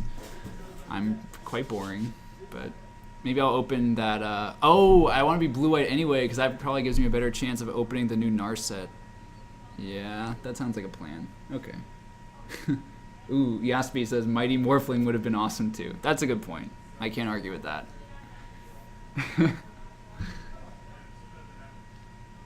Petrunkin Fat says, get this Scythe out of here. What are you talking about? What are you talking about, Petrunkin? Phil's out in the field right now. He's looking for another match. There's only about 13 minutes left in the round, so there's a good chance we won't get a Game 3 moved over on camera. In that case, we will be raffling off a WUBRGxyz t-shirt momentarily. I think I hear Phil's ginger footsteps coming back. Alright, let's bring it back to the booth. Yeah. Show them what we look like. The same. Yeah. We're the same. Basically, exactly the same. What's up? Alright. I don't think I have like a picture of any of us in a WUBRG t-shirt. I would bring that up on camera for the overlay, but unfortunately I don't have that. I should have worn for mine us. today. Yeah. I wore mine in Indy. You were wearing your Probably Nerd Nerd Rage. shirt. Yeah. Good Because stuff. you get paid if you get on camera? Nope. No? I don't get anything. Okay, so there's no reason. No. All right, so 'Cause they're my friends. I'm gonna open up the raffle. I'm gonna type in the chat what everyone needs to type to enter, and be sure you also have to be following the stream to be eligible. Yep. So there's a button, a big purple button. Click follow. Yep. It's not hard. And I am about to open it up. Oh. Hold on. Okay. All right. Raffle was reset. Opening the raffle. All right. All right, raffle's open. Just opened it. Should be a bunch of people being added to the raffle as we go. Ah, nice. I learned, I was asking the chat what the pre-release is like. Apparently you choose a dragon affiliation. So only 2 colors for the 3rd set. Wow. So I'm just going to choose blue-white every time and try to get 2 Narsets. Because that's all I need for a Just Guy token. As I've like grown Yeah. past, Childhood? yes, Yeah. I've gotten like really. I'm just like not interested in all the stupid pre-release promotions. Like, Sure. it's not for me. That's the thing. Like, Right, it's not right. meant for people like I would me. be fine with just getting 6 packs. Yeah, That would be totally fine with I would me. actually say I would prefer it. Sure. But again, that's also fine. the pre-release is not for me. Like, That's the true. pre-release is for people that like don't play very much Magic. You They're trying still to get to people do into well at the pre-release most of the time. Yeah, exactly. presume. I do fine. You do fine. But Like 2-2. yeah, usually if I'm lucky. Yeah. I beat Ugin last time, the last pre-release. Okay. That was tough. Yeah. It was very Makes tough. sense. I got cruxed, and then he played Ugin, and I won. You're playing against someone's blue-black control. Apparently, it's a blue-black standard deck. It was very, very frustrating. All right, so the raffle's still going. We'll give you guys like another minute, and then we'll close down this raffle. Yeah. Um, Remember, everyone, you got to be following. Have to be following. yeah. And again, we are raffling off a. It's black with white print. Says WUBRGxyz. Yeah, looks real nice. Wear it at tournaments. Mm-hmm. I wear it at tournaments that I go to at this point. Yeah, you go to like one tournament a year. I maybe that. If you have time. Busy Yeah. man. I think I go to more. I do well at one tournament per year. Yes. And like well as in like lose right at the end, not have an actually good finish. Expectations are real high at Yeah. all points. All right, so should we start the countdown? Can you unraffle yourself? Get out of here. No, you Do take what what you you dare. win and you like it. Let's get a countdown from 10. We're gonna close the raffle sure. in 10. All right, 10 minutes. Oh, Phil's gonna Oh, like yeah. this. I messed up. Masturbator. 5, 4, 3, 2, 1. All right, we're gonna right. close this raffle. Drop. Close or draw? Draw. Luxac Delver Flip. All right, appropriate name. We All can right. announce the winner and champ. Oh, yeah. Congratulations, Luxac Delver Flip. I like, this is someone who's been in chat a lot, so I'm glad, it's not just the people who dart in for the raffle. Snipe it. You can close the raffle now. Oh yeah, I can close the raffle now. Raffle's been closed. Yes. All right. Congratulations, Luxac. I am gonna message you right now. But yeah, congratulations, you won a T-shirt. and we'll hopefully get that sent out soon. Mark is a very busy guy, unfortunately, so it might, you know, he's not gonna be able to send it like tomorrow or something like that. But you will get your shirt. Yeah. It'll ship out, and it's a nice shirt. It's good quality. Yeah. Got a good feel to it. Fits well. Yeah, a strong fit. I would say that it fits true to size. True to size. That's the description I would choose. That's good stuff. So writing this email, blah blah blah. Yep, and we'll still have one more round of Legacy coming up, so we get to still watch some more Magic. I think they're about done, so I'm gonna head out there and see what sort of pairings we've got. Okay. I kind of want to see Miracles. I know that Nathan's playing Miracles. We'll see. We'll see what we got. He was playing against. He was currently Winter Orbed, which was pretty sweet. You don't see that card very often, but when you do, it's pretty awesome. I've thought about putting it in Death and Taxes. Fun card. Real bad with Winter's Report. You can Flicker Wisp it out, so you get your own lands. You get your own lands. I really like talking about Flicker Wisp, mostly. It's mostly what I like to do. Where'd chat go? Where'd I go? Oh, Shoddy Too Hottie. Nice. They like theirs. My girlfriend just texted me that I'm a poser and says pre-release is for me, presumably because I am a little child. Can't deny that. Trunkin, I agree. Props to Luxac. Worked hard for that raffle win. Just like for flipping that Delver. Secondhand, the status of your Japanese time spiral. You can message the stream. You can message Mark. He's the manager of the stream. I know he is extremely busy lately. Aside from having his normal day job, 40 hours a week, he and his wife are currently completing an apartment move. They're moving on Saturday, so this week's like pretty tough for them. They're also trying to get their current apartment sublet. So please, try to bear with him and us. I'm very happy though that you guys have liked the stream, liked the giveaways, and we want to keep bringing you guys this. And one of the main ways that we would be able to do that is if if you are a patron of MTG Card Market or of Dice Dojo, you can mention if you see those guys at GPs or in the store, just mention that WUBRG sent you there and that you'd like to see more from us.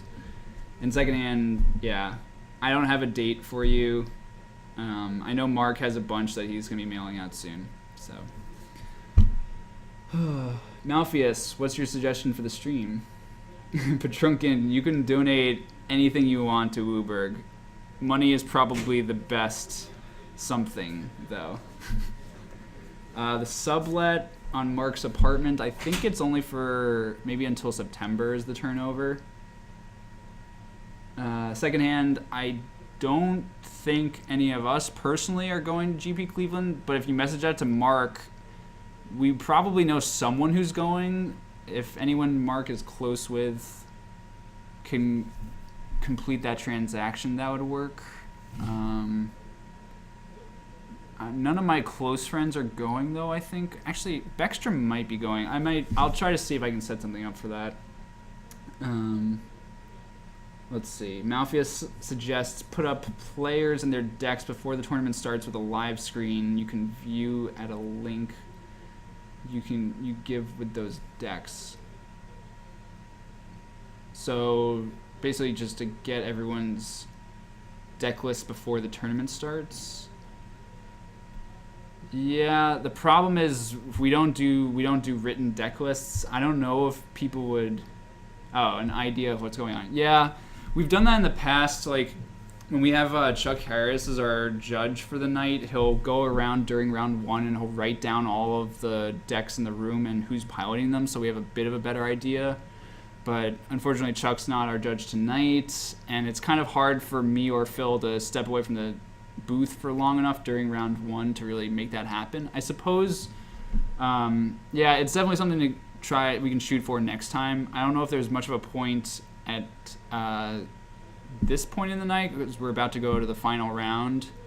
But I do understand that though. Walrus Boy, who do I email for info on the sublease? I need a place to live this summer in Chicago. I know. Well, the problem is I think Mark is looking for someone to move in like imminently, so he doesn't have to pay for April. So I think this summer might be a little too late. Could be wrong about that, but if you want to friend Mark McManus on Facebook, then that might be able to. You might be able to contact him that way, or you can just message the Twitch stream. Petrunkin says. So Petrunkin says, I'll donate $100 if you ban Malpheus in the next 5 minutes. I really, I think Malpheus made a good suggestion, and I think Petrunkin's trolling. I think this $100 is a myth. It's just a lie. But yeah, who am I to say? Let's see what we can pull up here. Secondhand says, by the way, you guys know a long-haired, blonde, bearded dude around there. I ran into him a couple times at SCG events. Apparently he apparently owns a store in the Chicago area, or do you know what the store is called, possibly?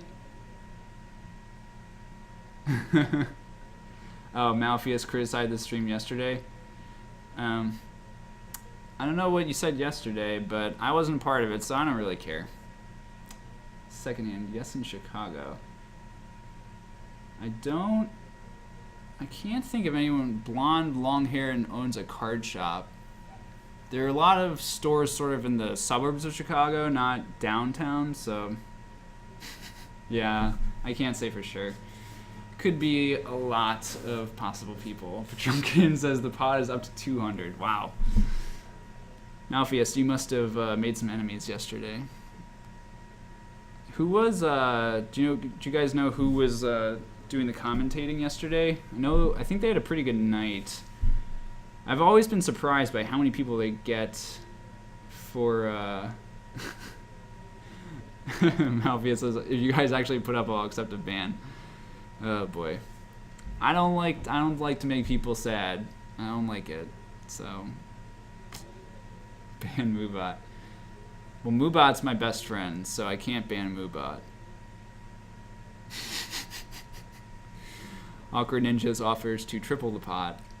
This is a lot of money. This is like this is real money at this point. Although it's also Monopoly money, so what can you do? So tripling $200, that would be $600, right? That'd basically pay my rent. I don't have to tell Mark about that. So what other new cards are coming around the bend? Oh, they're banning fetch lands? Okay, sure. Why not? And duels. Well, who needs duels anyway? Oh boy. I'm curious, so does anyone have any ideas about cards in the new set that have been spoiled that you think might be undervalued right now, that might be good trade targets if I'm going to a pre-release in a couple weeks? I was thinking about maybe the 3 and a green instant that you search the top 6 cards of your deck and you can take 2 creatures and put them onto the battlefield. I think that card might be underrated at this point. I'm curious if anyone else has any ideas about that though. Let's see if I can pull up an image of the card I'm talking about. Collected Company is the name.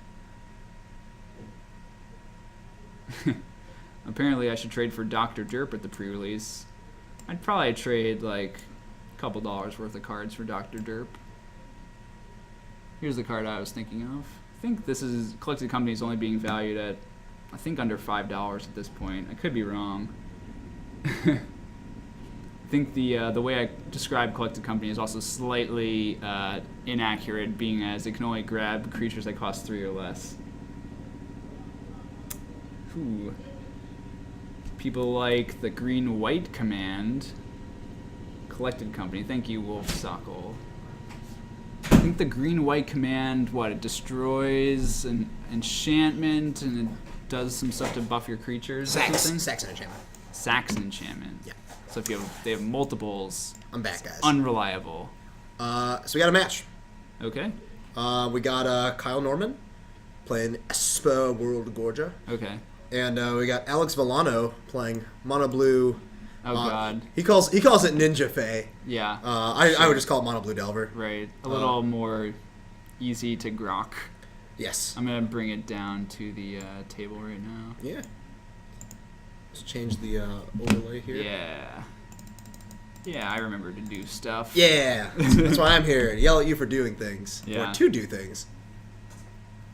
I would trade Mirror Mockery and Encase in Ice. Both of those cards will... Oh, trade 4, I see. Sorry. Move. I have to do these things. You do. Someone has to do these things. Geoffnish likes Collected Company and Elves, maybe. I was thinking about just getting... Which one's Collective Company? That's the 3 and a green instant that grabs 2 creatures. I was thinking about just getting 2 Savage Knuckle Blades. I think it's a sweet standard card. I don't think it's playable on Elves. Yeah. Probably not outside of Standard. Yeah, I think it's going to be... I don't know, maybe it's fine in Modern. Maybe Modern. You could try it. Oh yeah, I guess actually it does get 2/3 of that Infinite Life combo. Maybe. I mean, unreliably. Are you talking about the Anafenza combo? Yeah, the Anafenza combo. It's a thing. You can call it the Anafenza combo, and people will know what you're talking about. Will they? Maybe they will. Oh, Phil, you're getting recognized. You do play. He does play in big tournaments. He does poorly in them. Excuse me. I do play in big He tournaments. plays little green elves or little green men in Legacy. I play Elves. I play Storm. And you play blue-black control in Standard. For the most part. All right, starting our matchup. Psychopath. Alex got a fetch, getting a basic island because again he has mono blue. Yeah. And he's just gonna ponder on turn 1. So these guys are probably battling for top 4, which is the cutoff for payout on our Thursdays and Mondays actually. Yeah. It's top 4. Looks like his ponder is seeing a spell stutter sprite, a brainstorm, I think a second sprite. Hot piece of ass. Our fearless leader, Mark McManus, plays Mud, actually. Yeah. Big Mud He doesn't fan. get to play as much anymore because he commentates on Mondays and Thursdays. He's usually busy. Occasionally he gets to play, though, and when he does, we usually try to put him on camera because watching Mud's pretty entertaining. All right, so Kyle's going to lead off with the Thoughtseizes and see quite a bit of disruption in Alex's hand in the form of the Spell Pierce and Counterspell. Alex's deck in general is... What is not disruption in Alex's deck? Yeah, exactly. His deck's mono disruption. It's just counters and Snapcasters and... more counters. Yeah, basically. Even the creatures are counters between Yes. Snapcaster and Spellstutter Sprite. But yeah, he's got a Ponder, a Brainstorm, Spell Pierce, Snapcaster, Scalding Tarn, and Counterspell. So I figure he's taking one of the counterspells here. Right. Or one of the either Counterspell or Spell Pierce. Makes sense. I guess you just probably take the Spell Pierce? I don't know. You mean because it's more mana efficient than Counterspell? I feel like that's kind of tempting. He's just going to take the Snapcaster Mage. Just That's fine. settling in for a long game. Yeah, take the creature, take the threat. Yeah. Like, he has some amount of removal, you know? Yeah. And That's the nice thing about having the white and not just being pure Reanimator. Yeah. Yeah, I mean, you can deal with these sort of threats. Snapcaster's going to be pretty annoying. Kyle draws his own copy of Snapcaster here. So maybe you can just race. He's got both of his basics, which are going to be pretty valuable. I know Alex at several points has played back to basics. And that card's a pretty big beating for a lot of decks. Yeah. Alex is going to fetch in response to this Ponder. Do you think he's going to fire off a Spell Pierce now? Maybe. He'd be pretty aggressive. Oh, no. He's got a Spell Stutter Sprite. Sure. That seems perfect. Yep. Seems like the exact kind of value you want. That was a good draw. I think if you're Kyle here, you just take this point to resolve the Entomb he has in his hand, though. He's trying to think of when he wants to do this. It doesn't really matter when you do Doing it. with it all still on the stack. Yeah, I mean, it doesn't actually matter when, as long as he does it before Alex untaps and uses Yeah. any of his hard counters. Now, playing this Spellstarter Sprite, Kyle knows that that's exactly what Alex drew for the turn. Right.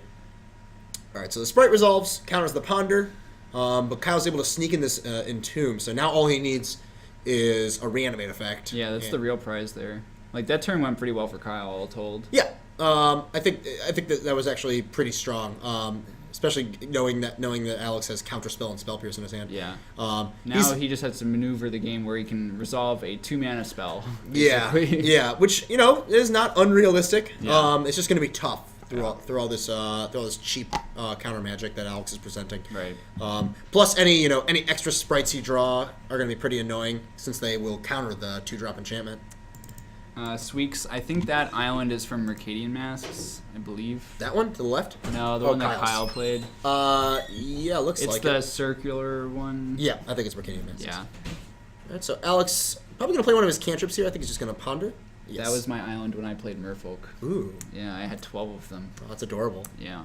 Don't you love monocolored I decks? love monocolored decks. I also played elves. I mean, Elves is pretty great. Back when you had to play Mirror Entity, though. It was much more difficult. It was then. not that great. Hard to win games. Yeah. Thankfully, they printed Crater of Behemoth and made everyone's lives easier.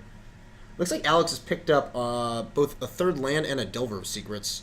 So I'm assuming this Ponder has set up a flip Delver for next turn. Mm-hmm. Be pretty nice. I think he's just trying to decide if he wants to leave up Counterspell or Spell Pierce. Yeah. Spell Pierce, I don't know. Spell Pierce is probably sufficient. It's probably fine for now. You want to get the clock in play. Funny enough, excuse me. If Alex had decided to deploy the Delver and hold back the Spell Pierce instead, Kyle could have just resolved a Tassiger, which seems pretty good. You can race. It beats down, and I'd be surprised if Alex has much removal. I mean, he His might have, Vapor Snag. Vapor Snag is a pretty good. I mean, Vapor Snag actually pretty good in general. It's in this amazing matchup. against this deck. Yeah. So it's a 1-mana way to disrupt the combo. Yeah. It's basically Swords to Plowshares. Yeah, It's better actually because it deals 1 damage instead of gains them life. for sure. All right, Kyle got Nephilia Drownyard. Yep. And looks like he's going to try and Snapcast back a Thoughtseize this turn. I think Alex is just going to have to Counterspell this. If Kyle's played his land, he knows he's not going to die this turn. So I think you're safe. It's that or just get your Counterspell Thoughtseized. Yeah.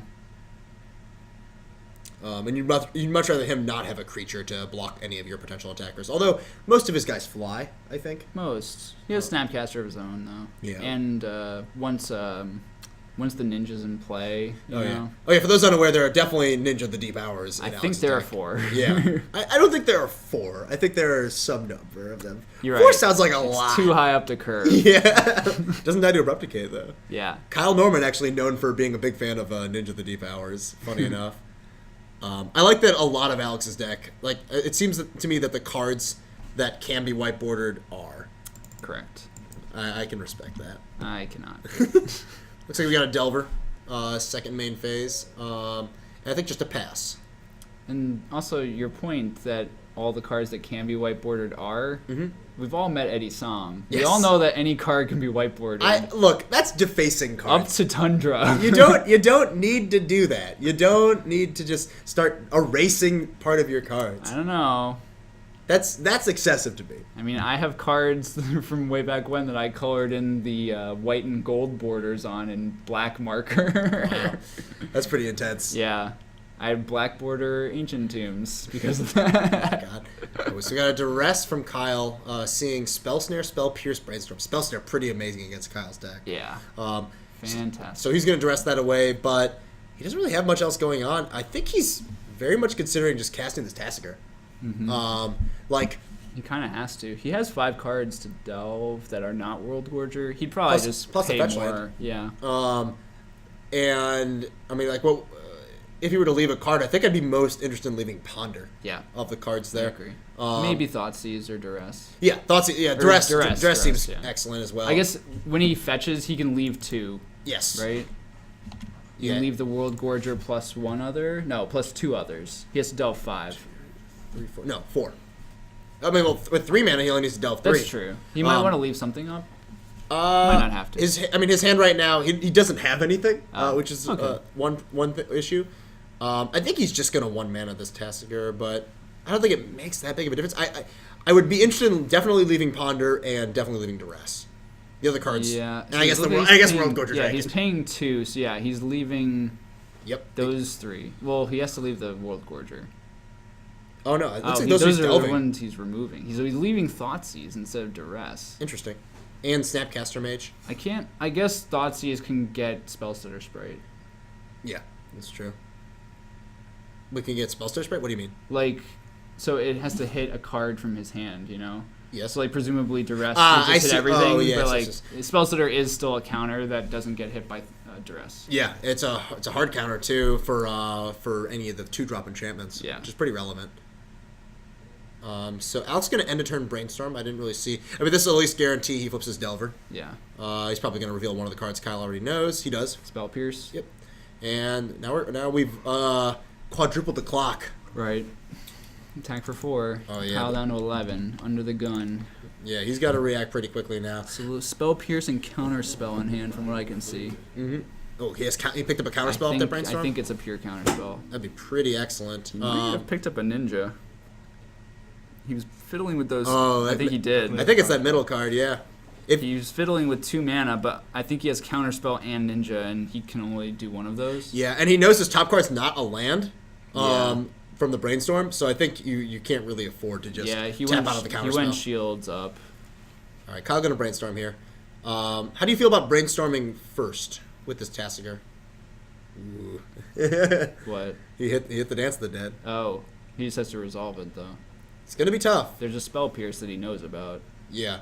So you certainly can't do it this I turn. mean, it's well, 3 mana. Like there's spell pierce and there's counter spell. he can put back Cunning Wish and that as an extra Brainstorm it was.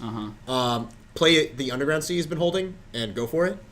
Of course, as we know, this is not going to work out through this counter spell, but at least it plays around the trick he knows about. Yeah. Bash for Tassiger. All right. Similar clock, You can try to raise. but he's behind in the race. He needs to draw a removal Yeah. spell. He does have Swords of Plowshares, He does. He doesn't have white mana. so this will be the kill if he's able to resolve this Dance of the Dead. But Just thinking about it. I think if you're Kyle, you have to go for it. You might have I to. feel like there's not a lot of value in waiting, and like, what happens? What's the best case scenario if you activate this Tassiger? You can't, because he's going to give you World Gorger. Exactly. Yeah, activate Tassiger here is just terrific. I guess that's something I didn't. I overlooked that earlier. Oh, yeah, me too. Yeah. It's pretty gross. Yeah, it's not not good. So I think Kyle really trying to think if he can jam this Dance of the Dead here. Yeah. Let's pull up Dance of the Dead again. He probably has to. I mean, we know that it's going to get I agree that he has to. countered. Mm-hmm. Yeah, and here's Time's Counterspell. not on his side. No, like he's under the gun with a 3-turn clock. He's very behind in the race, and he can't activate this Tassiger, as Yeah. you said. So now the piece of interaction he knows about is Spell Pierce, which he can beat. Yeah, this is a little awkward. So I think his top card is Cunning Wish. If it's Cunning Wish, he can go Cunning Wish for Dig, but That will get Spell Pierced. yeah, he can't. He wouldn't be able to cast it that turn. Oh, here comes the ninja. There's the attack for 5. That's gonna put Kyle down to 6, and it's gonna draw Alex an extra card. 2-turn clock still. Yeah, he hits the land, so now he has Sprite for any 1 Yeah, drops. now he has Sprite in his hand again. That's pretty awkward. Nice Pretty synergy, great, right? Yeah. I mean, this is a little awkward. I mean, okay, so he's the clock It's doesn't still 2 change. turns, yeah. He's just dead to the Delver on its own. But if Kyle left Brainstorm on top, then he's in a world of pain. Yeah. He can't even resolve it through this Sprite. Mm-hmm. If he has Cunning Wish, he can. I'm not sure what he can get. This matchup seems super tough. Oh, for sure. It's all the disrupt. It's the same as playing against any sort of normal Delver deck, but instead of like junky removal spells, there's just more counter magic. Right. Like Alex's deck is filled to the brim with counter spells. Alex has done very well locally with this deck. Generally, yeah. I mean, like he has like a million back to basics in his that he has access to, which is like Right. gonna beat all these unfair decks with greedy mana bases. Yeah. But and then he has just infinite counter spells, which leaves him in a pretty good spot against combo decks. Yeah. Like it just seems nightmarish for a combo deck to have to play against this. Kyle's just gonna cast Cunning Wish and see if he has anything. Although I think he knows that he doesn't have any outs in this scenario. Like he doesn't Right. even have white mana, so Yeah. he can't Swords to Plowshares. Yeah, if he could just get rid of the Delver, he'd be in okay shape because Ninja can't attack through Tassiger. Yeah, we see the downside here, by the way, of the way Kyle has constructed his deck to have basics in it. Yeah. Like we saw this happen in another game where he just didn't have white mana, and it doesn't seem to be that big of an issue most of the time. But I wonder if he has a non-white way of killing a creature. That doesn't get spell pierced. Yeah. Yeah. Because like we see, he's looking at the rift. Ooh, he does have Slaughter Pact. Yeah, Slaughter Pact does it. Slaughter Pact does it. That's a nice one. That's a Yeah, nice let's one. get Slaughter Pact. Oh, man. If Alex doesn't have a counterspell here, oh well, here's the issue. It gets spell stutter sprited. Ugh.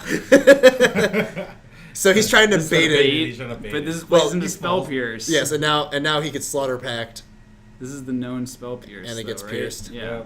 and that's gonna be the game. Yeah. That's it. All right, man, that was sweet. That was That was pretty sweet. that was basically an ideal draw from this mono blue deck. Just about. I don't know if he plays Force of Will.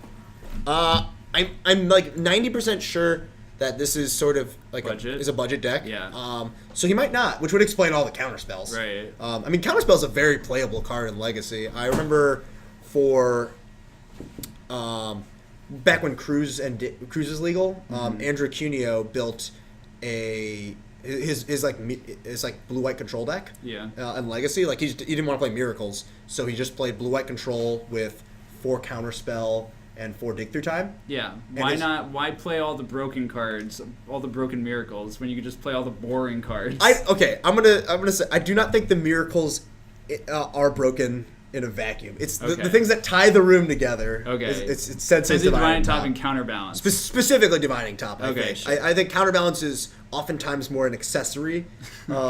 It's really just it's Top. It's Top that does the work. Sure. Top is the abusive card, so Yeah. to speak. It's the Aether Vial, If you could say.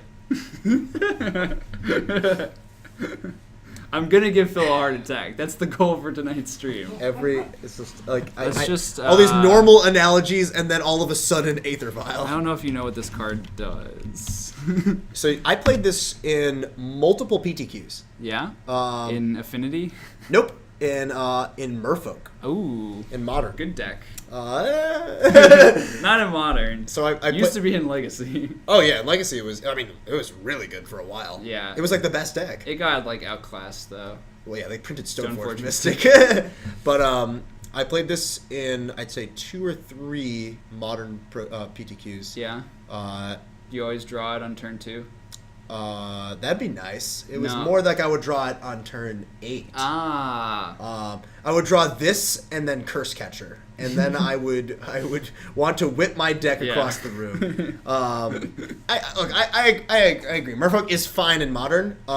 It's just you have to realize that you are very vulnerable to not drawing your spells in the right order when you put stuff like Aether Vial and Curse Catcher in your deck. Yeah. Like all the Lords, great draws at all points in the game. Mutavault, amazing. Yeah. Master of Waves. Master of Waves is a stupid card. Great. Spreading Seas. Like I remember Amazing card. when Master Race first came out, Willie Adel posted a picture Yeah. of him being he was playing Merfolk, and his Jund opponent revealed his hand at the end of the game. Yeah. It was like 3. it was Abrupt Decay, Terminate, Lightning Bolt, Yeah. and he's just like and he just died to Master Waves. It is very good in Modern. Yeah. Although white and black removal has kind of come back in a big way. Yeah, like the deck is fine. It's just extremely linear. Yeah. And it's generally I think I would rather be the person bolting than the person attacking with Mirror Yeah, Imagery. Snapcaster. Yeah, Snapcaster is an insane card. It's likely the best creature in Modern. I know that a lot of the Merfolk players who've done well put Relic of Progenitus in their main deck. Yeah. You just have to make a lot of concessions. It's weird that Merfolk is kind of a metagame deck. Yes, exactly. It's kind of forced into being a metagame deck because its straightforward linear path is just kind of not good enough against other decks' good to middling draws. Yes, like you have plenty of draws that can be very explosive and scary, involving Aether Vial and multiple Lords, And like, you can still lose to Snapcaster and removal spells. yeah, like if your opponent draws 2 bolts and 2 Snapcasters, like where are you? Yeah. Like you're back to having to like jam stuff like Kira in your deck, which is embarrassing against Abrupt Decay. Like Yeah. it's rough. So but I played the deck in a few tournaments and I quickly became frustrated by that Yeah. that exact issue. It's sad. Just ran back to Snapcaster Mage, I stopped playing it in Legacy when they printed True Name. which is interesting. Yeah, off the bat, I was like, oh my god, I'm just going to cut all these stupid Mirror Regeries and it's going to be the best thing ever. Uh-huh. And then I thought about it a little more, and I saw, oh, all the Stoneforge decks are just going to play it, and I can't fucking dismember that. It's funny because I actually think Merfolk's like a fine deck in Legacy. I don't think it's anything It's spectacular. okay. It's a dog to death and taxes. Yeah, absolutely. But it is one of the only deck, probably the only deck in Legacy that plays 4 true names. Yeah. And it they can cavern that thing out and just start beating down. They can. And that's scary.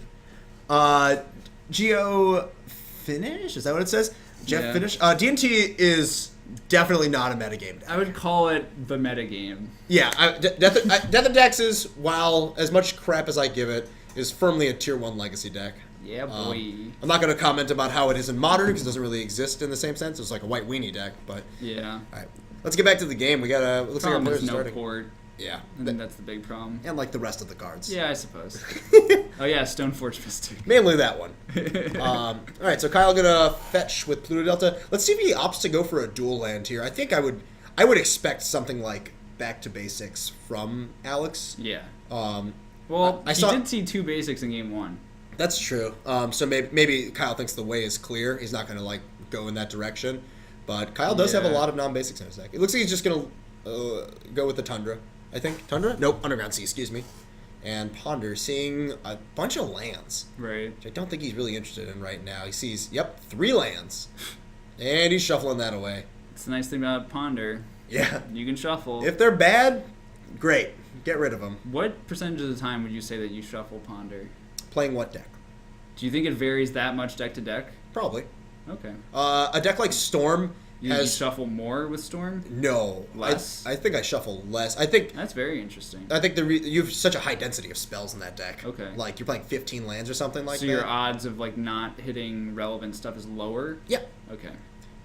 And it looks like Alex has his own Ponder to start the game. Sorry about the glare, guys. We've been working on it, but it's been a little rough Yeah. tonight. Not much we can do. We tried rearranging. We've got a few things down, but Sad day. ooh, Alex seeing 2 consecutive hate cards on top of his deck. Which ones? Tormod's Crypt in his Ah. hand. There it is. Oh, immediately. Jamming that into play. Guess what I drew? And Surgical after that. Okay. Surgical's a nice one. Good luck, Kyle. He has a convenient answer to Surgical. One nice thing about Delve is that it's a cost. So if someone goes to Surgical one of your cards, you can respond by delving it away with That's something like Dig Through Time. fantastic. I've done that. That sounds awesome. Yeah, I did it with against a Scavenging Ooze, I think. In Modern? Yeah, someone Scavenging Ooze one of my Fate Stitchers, Yeah. and I responded by Dig Through Timing. Why not? All right, so we just got land go from both players here. What is that card? Oh, that's the Tormod's Crypt, right? Yeah, the In Tormod's middle. Crypt is the card in the middle that's completely glared out is Tormod's Crypt. Yeah, on top of the Lotus. Yep. And then Alex just has 2 basic islands there. Kyle deciding what he wants to do here. I think he's just going to pass. Yeah. And Alex is going to play a land. I wonder if he just doesn't have a creature, It's possible. which is pretty rough. I mean, like, for the most part, if you're giving these decks a lot of time, it's pretty bad for you if you're the fair deck. Yeah. But he does have Vendilion Click, which is the perfect card here. It's pretty excellent. Instant speed, legitimate threat. Saw Kyle shuffle a Swords to Plowshares to the front of his hand. I believe he's just going to fetch a Tundra here and try and get rid of that click. Get it with the trigger on the stack. Yeah. I'm pretty sure it's going to resolve. Yeah. Right. This is but this is going to be great for Alex. He's going to get some information. Get this removal spell out of Kyle's hand. Yeah. Obviously, Alex would prefer to have a clock in play, but he has a couple spell starter sprites, it looks like, as well. So it's not like he's completely lacking creatures. What do you think is his complete creature suite? I'd guess it's 4 Delver, 4 Sprite, probably 3 to 4 Snapcasters, and then like 2 Ninja, 2 Click or something. Okay. I'd imagine not many more than that. Like I'd be surprised if he had more than 16 creatures. Right. That even might be too many. Click might be a sideboard card. Mm-hmm. And I don't think he plays Wasteland, right? No, he does not play Wasteland. He plays Mutavault. Does he have fetches? Yes. Okay, for he Brainstorm. plays Brainstorm. Yeah. All right, so Kyle revealing his hand off this Click. We see a couple Cunning Wishes, Dig Through Time, Entomb, World Gorger Dragon, and Flusterstorm. Are you interested in taking any of these cards? You could sink the dig since you know you have surgical, but I don't know if you need to bother with that. it's like You could sink in Tomb. I don't know if you need to bother. yeah, and Tomb's kind of tempting. You can just leave him with all of it and just keep max known information. I guess you could take Flusterstorm. Yeah, Flusterstorm might be a reasonable card here. Kyle's a little choked on mana Right, here. looks like that's what he takes. Yeah, I think taking Flusterstorm's fine. It's his only real resistance. Like these, I wouldn't take Cunning Wish. It's really expensive. Yeah, I think that's 2 anyway. Yeah, and like Entomb, I don't know. I mean, Kyle's just not gonna cast that card for as long as that crypt is out. Yeah. So Alex just gonna draw and pass. Still doesn't really have much action. Although as we said, I don't think any of his creatures he really plays on his turn besides Delver. Right. Everything else is just like a flash creature that interacts with the stack. Mm-hmm. So Kyle's going to draw an island either this turn or last turn and play it. So Alex going to end step Brainstorm. Yeah, let's pull up the old dragon. Oof, what says that? That's the Vintage Masters version. Ugh. There we go. Yeah, it's online only. Vomit. All right. Alex counterspelling Kyle's Dig, which is about exactly what you want. Looks like Kyle attempted to dig in response to the in response to the Brainstorm. Yeah. But Alex having the counterspell here, basically perfect. Counterspell, it's a very underplayed card in Legacy because you can't really max on 2 mana spells. Mm-hmm. But it's really good. It's quite good. Like you sort of forget how good it is. Not many decks are really in the market. The double blue is surprisingly prohibitive. Yeah, the double blue is kind of problematic, and the just 2 mana is problematic. Yeah. Like so many counterspells that people jam in, like most of these Delver decks, tend to be 1 mana. Yeah. One or 0 mana, like Daze, Force of Will, Spell Pierce, Flusterstorm. Yeah. So they tend to be so mana efficient that they don't have time to hold up 2 mana. Right. It's usually holding up 1 is ideal for those sort of Yeah, decks. you usually see Miracles play 1 or 2 copies. Yeah, I'd say 2 is about the norm. Yeah.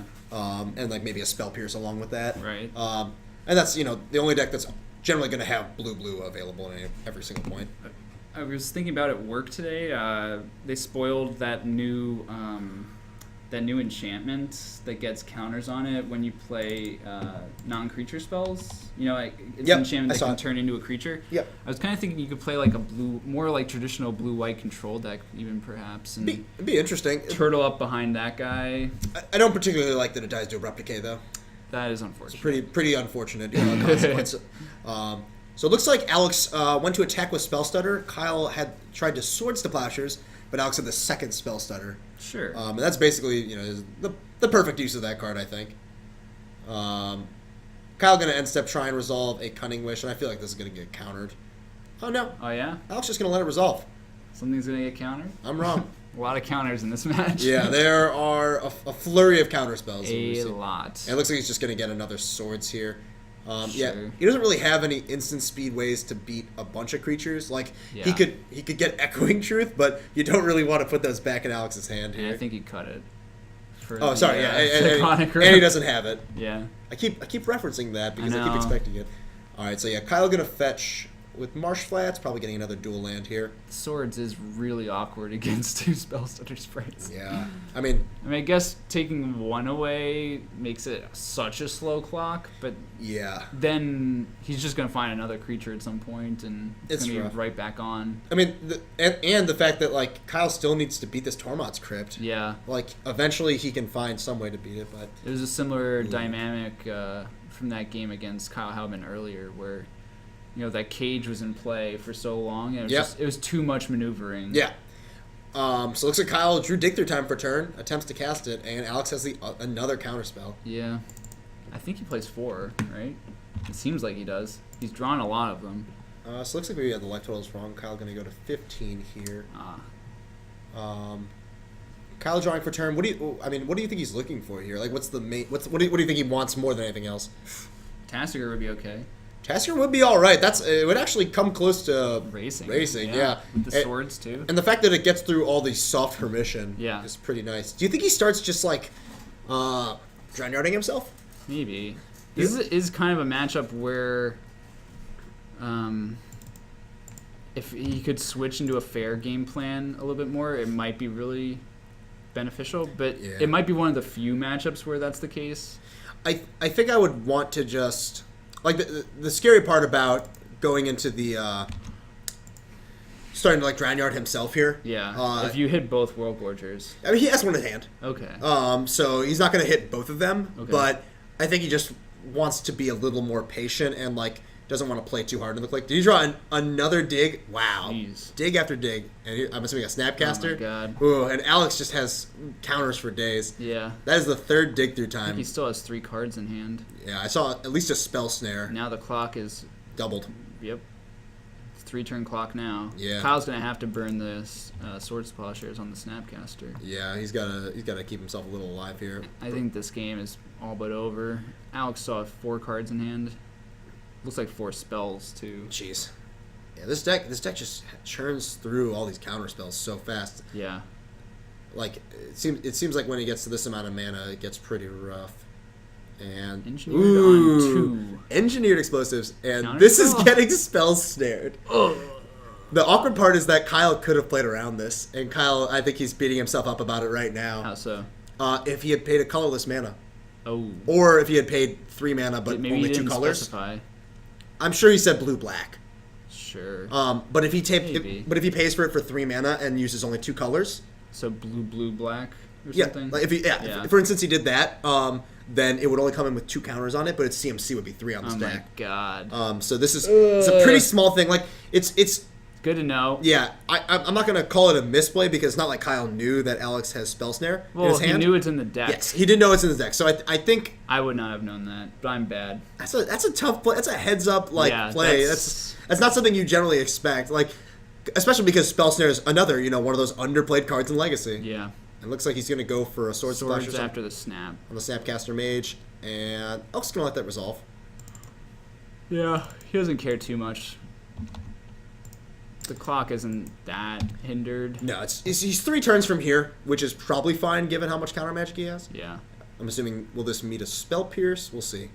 I think this might just resolve. I think Alex just gonna This let is him. like, if I had Spell Pierce, I'd probably do it because with so many lands in play, Spell Pierce is getting pretty bad. Oh yeah. Which leads me to believe he does not have spell Yeah, pierce. any hard counter you just hold on to. All right, Kyle going for the 4th dig. Another Let's dig. see if we can get this one to resolve. It's really a shame you can't Cunning Wish for cards you've exiled It is. anymore. Yeah, you can't- that you've delved away. Yeah. Although it's funny that Kyle. Oh my God. Surgical in response, hitting. Surgical still on end step, getting that dig in your hand. Oh boy. Oh boy. And the rest of them are all exiled. So All that's 4? Yep. He's definitely cast 3 this You game. still get to search his deck. Oh yeah, he does get to search his deck. Maybe he's but electing not to. he's just gonna shuffle. I don't think Alex is interested. Because the game's just over. I think yeah. I mean, he just I don't want to touch your really expensive cards. yeah. This has just been a pretty brutal series of events. Ranching. I would call it that. Yeah. Yeah, that's I think the word. So let's see. How does Kyle get out of this? What does he need to draw? Like brainstorm, basically, right? Brainstorm into everything. Into the nuts. Well, Underground Sea doesn't look like I it's don't gonna even know do what the it. nuts is at this point. I'm not certain either. Looks like Alex was considering casting a spell here. I don't know if he has maybe his own dig through time. Sure. Yeah, he does. Gross. So it looks like there have been 4 dig through times cast, and only 1 will resolve. And it's on. And it's on Alex's. the left side of the Yeah. table here. Yeah, I think Alex is just gonna cast. Alex is really thinking about casting Usually this dig you here. want to be the one with your delve spells resolving. Yeah. If I learned anything from Modern recently. Yes, for sure. Delve spells are very good. It feels really good to remand a Tassiger. It does. Like really good. It's real nice. Remand's a sweet one. Yeah, Alex is just gonna cast this dig. Sure. Looks like he even has like a backup surgical in his hand. His hand is just full of gasoline at this Oh, point. boy. Not even casting it. Doesn't want to. Why bother? I mean, he has the Tormod's Crypt on board, not at 54. Yeah. Tormod's Crypt on board, surgical in hand, dig through time. There are just too many counters Yeah. to deal with He right has here. actual counterspell. God, I could not imagine playing against this deck with I Storm. would love to play against this deck. I don't think I could possibly lose, frankly. Aether Vial's a pretty good card in this Yeah. matchup. This does, Death Also, and Nexus in Cavern particular. of Souls. Yep, another strong one. All right, Alex just gonna draw, get in for 2 more, play his land. I've unfortunately never been paired against him. But I think he may only play Thursdays, and I usually just commentate. Yeah. Which is why. Looks like Kyle's drawn the 3rd Cunning Wish. Yeah. Let's see if this is going to resolve here. Alex, I think Alex is at the point right now where he's just asking himself, what do I lose to? And probably just thinking not much, right? I think he's thinking about maybe what kind of midnight snack he might have later, You don't think he's focused on the game at hand right now? how he's getting home, what he's going to get with his store credit. Got a lot of things going through his head is what you're saying. Yeah, just like me. All right, so Kyle fetching Slaughter Pact, and just going to try and Slaughter Pact one of these spell stutters. Alex trying to decide if he wants to let it resolve. He does have Counterspell in his hand, but he just doesn't care. Sure. So Kyle actually going to go to 3 here. I Okay. think. I mean, this does give Kyle a few more turns, but he's got to fight through at least one Counterspell, as well as several other things. Right. So it looks like 3 mana. What? paying for the Slaughter Pact. Ah, He decided he did not want to lose the game. what a clever duck. Yep, that's a mistake I have made. I lost to my Slaughter Pact earlier in a test game with Kyle Houtman. Great, how'd that go for you? He laughed at me, then scooped because he was dead. I mean, people, that's a thing I've forgotten about. Yeah. That and Pact the Negation, you know. I was just playing too fast because we were trying to get through stuff before the stream started. All right, excuses. Yeah, I get know. it, Schaefer. I suck. That's the takeaway. So Kyle drawing for turn, I think just passing back, and this is where Alex is going to fire off Dig. Yeah. Or Oop, Snapcaster no, it looks like Snapcaster Mage. to try to win the game next turn. Yep. Which should succeed. Yeah, Kyle thinking, and he's just got to land, and that's Yeah. a game. So that was Ambush Viper getting there. That's my favorite kind of Snapcaster. Yeah. It's a skill play. When you know you just need a dude. Let's pull back to the booth for a second. Back to us. Back to these two guys. Pretty good night. It was a good night. A lot of combo, Yeah, there's a ton of combo out today. I mean, like, combo and lands is what it seems like. I mean, which is a combo. yeah. I mean, I would think it's much closer to what you said. It's a prison deck. Yeah. I think that's decidedly It's different. like combo elements. you know? Sure, yeah, it is combo-ish draws, but like in the same Yeah. sense, Miracles has combo-ish Yeah, draws. yeah. I mean, like prison decks are not trying to play like a mid-range game. No, they're trying to play. They're trying to compete on a different axis. They're Yes. trying to take away the ways you want to play the game. Yeah. And I think that's what Lance does.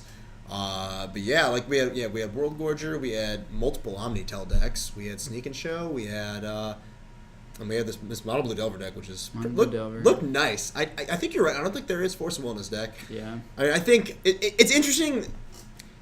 So like very often people will not consider the merits of like not playing Force of Will, Right. Because for the most part there aren't too many. Mhm. Like the fact that it very often costs 0 mana, even though you're 2-4ing yourself, is not relevant. Yeah. When When you're countering like the pivotal spell in a game. yeah, but like we saw there that blue Delver deck was just like it just always had cards because Right. it was not 2-4-1ing itself. Yeah. Like that's like not, that's not the whole story. Like there's like.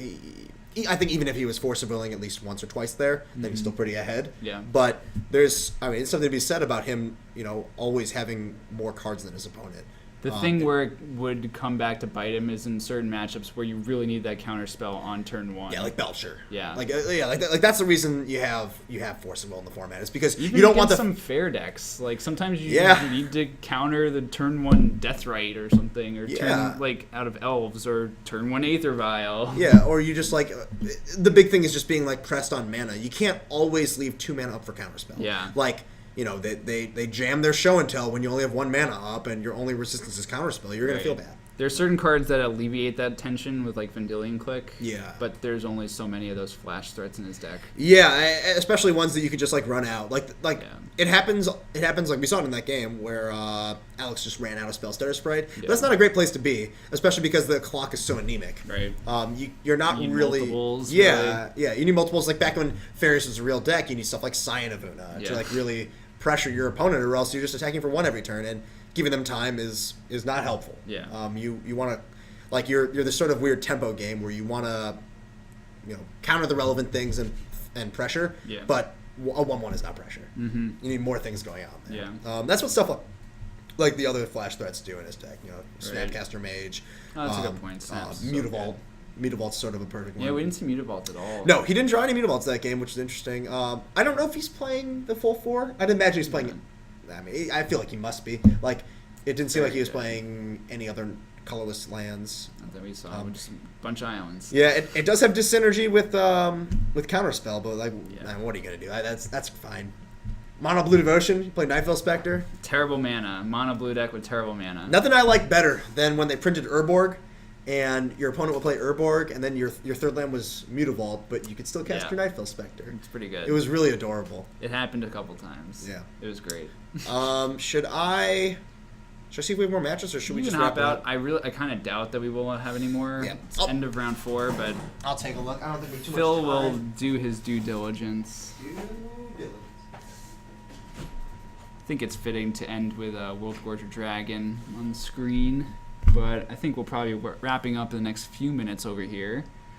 So just to summarize the night, we gave away a t-shirt, a WUBRGxyz t-shirt to Luxac Delver Flip. Congratulations again. Mark's going to let you know about that, about what size you need and where he needs to mail it to get it to you. If we have any other raffle winners in the chat who are still waiting on their prizes, please be patient. Mark has been totally swamped with work and real life lately, and it's pretty hard for one man to command that the whole ship, basically. I know me and Phil are on camera a good amount, but we don't really do a lot of behind the scenes work, actually. We are really just faces and voices. So I think Phil hasn't come back just yet. Maybe he's seeing if any games are going to end in the next few minutes and maybe go to game 3. But yeah, I think it's been a pretty good stream tonight. I was like talking to Phil. We actually drove together to the 5K in the Chicago suburbs this past weekend. We both did terribly. It was great. Started out great. It did start out quite well. Our whole car was doing very well. I was 5-1. I was 4-2. Yeah, I was 5-1 and lost 3 in a row. Yeah, I did pass you pretty quickly. I'm very bad. And then our driver went Split top 4. Yeah, he went, I guess, 8-0 to start the tournament. 7-0, double draw, win the quarterfinals, split top 4, promptly lose him very quickly to Hoey so he can go home. Yep. It worked out pretty well. And then he's the nicest guy, so he bought us dinner. Yeah, That's that was basically sweet. ideal. Well, I gave him money. You I gave him didn't have any $1. You gave him money too. Let's not talk about how terrible I You am. gave him a money. I gave him a single money. All right, but yeah, I think we're gonna be all set for tonight. Yeah, we're probably tapped. Yeah. They were finishing up like one more match, but they're already in game 3. Yeah, it happens in round 4. But yeah. So I guess we're gonna be all done. Congrats once again to Luxac Delver Flip on winning the T-shirt. Mark will send that one out. Hopefully soon. Yeah. And yeah, it was thanks everyone for tuning in. It was a good Yeah. night. Hope you guys had fun. We'll be back Monday coming from Dice Dojo with Legacy at 7 p.m. Yep. We also do Wednesdays and Thursdays here from MTG Card Market, 7:30. Yes. Modern Wednesday, Legacy Thursday. And if you want updates from us on like when we're going live, just follow us on Twitter, Yeah. follow us here on Twitch. Obviously, if you did that, for the raffle, you should be good. And like us on Facebook. We always post when we're going to go live. Yeah. So you can keep up. With Facebook too, if you're curious about any of the deck lists, we know basically all the players locally. We have a Facebook group Yep. that we can get deck lists from them. So if you guys are really curious about certain ones, I know we've got like Enchantress recently yeah. from Simon. Got that sphere of safety. Yeah, no one's asked me for Death and Taxes ever because God. no one cares. I'm really sorry. Yeah, I just posted all over the source. But yeah. Yeah, just post and we'll help you out. But yeah, thanks once again for tuning in, and we'll see you guys on Monday. Bye, Peb. Bye-bye. Bye, everyone.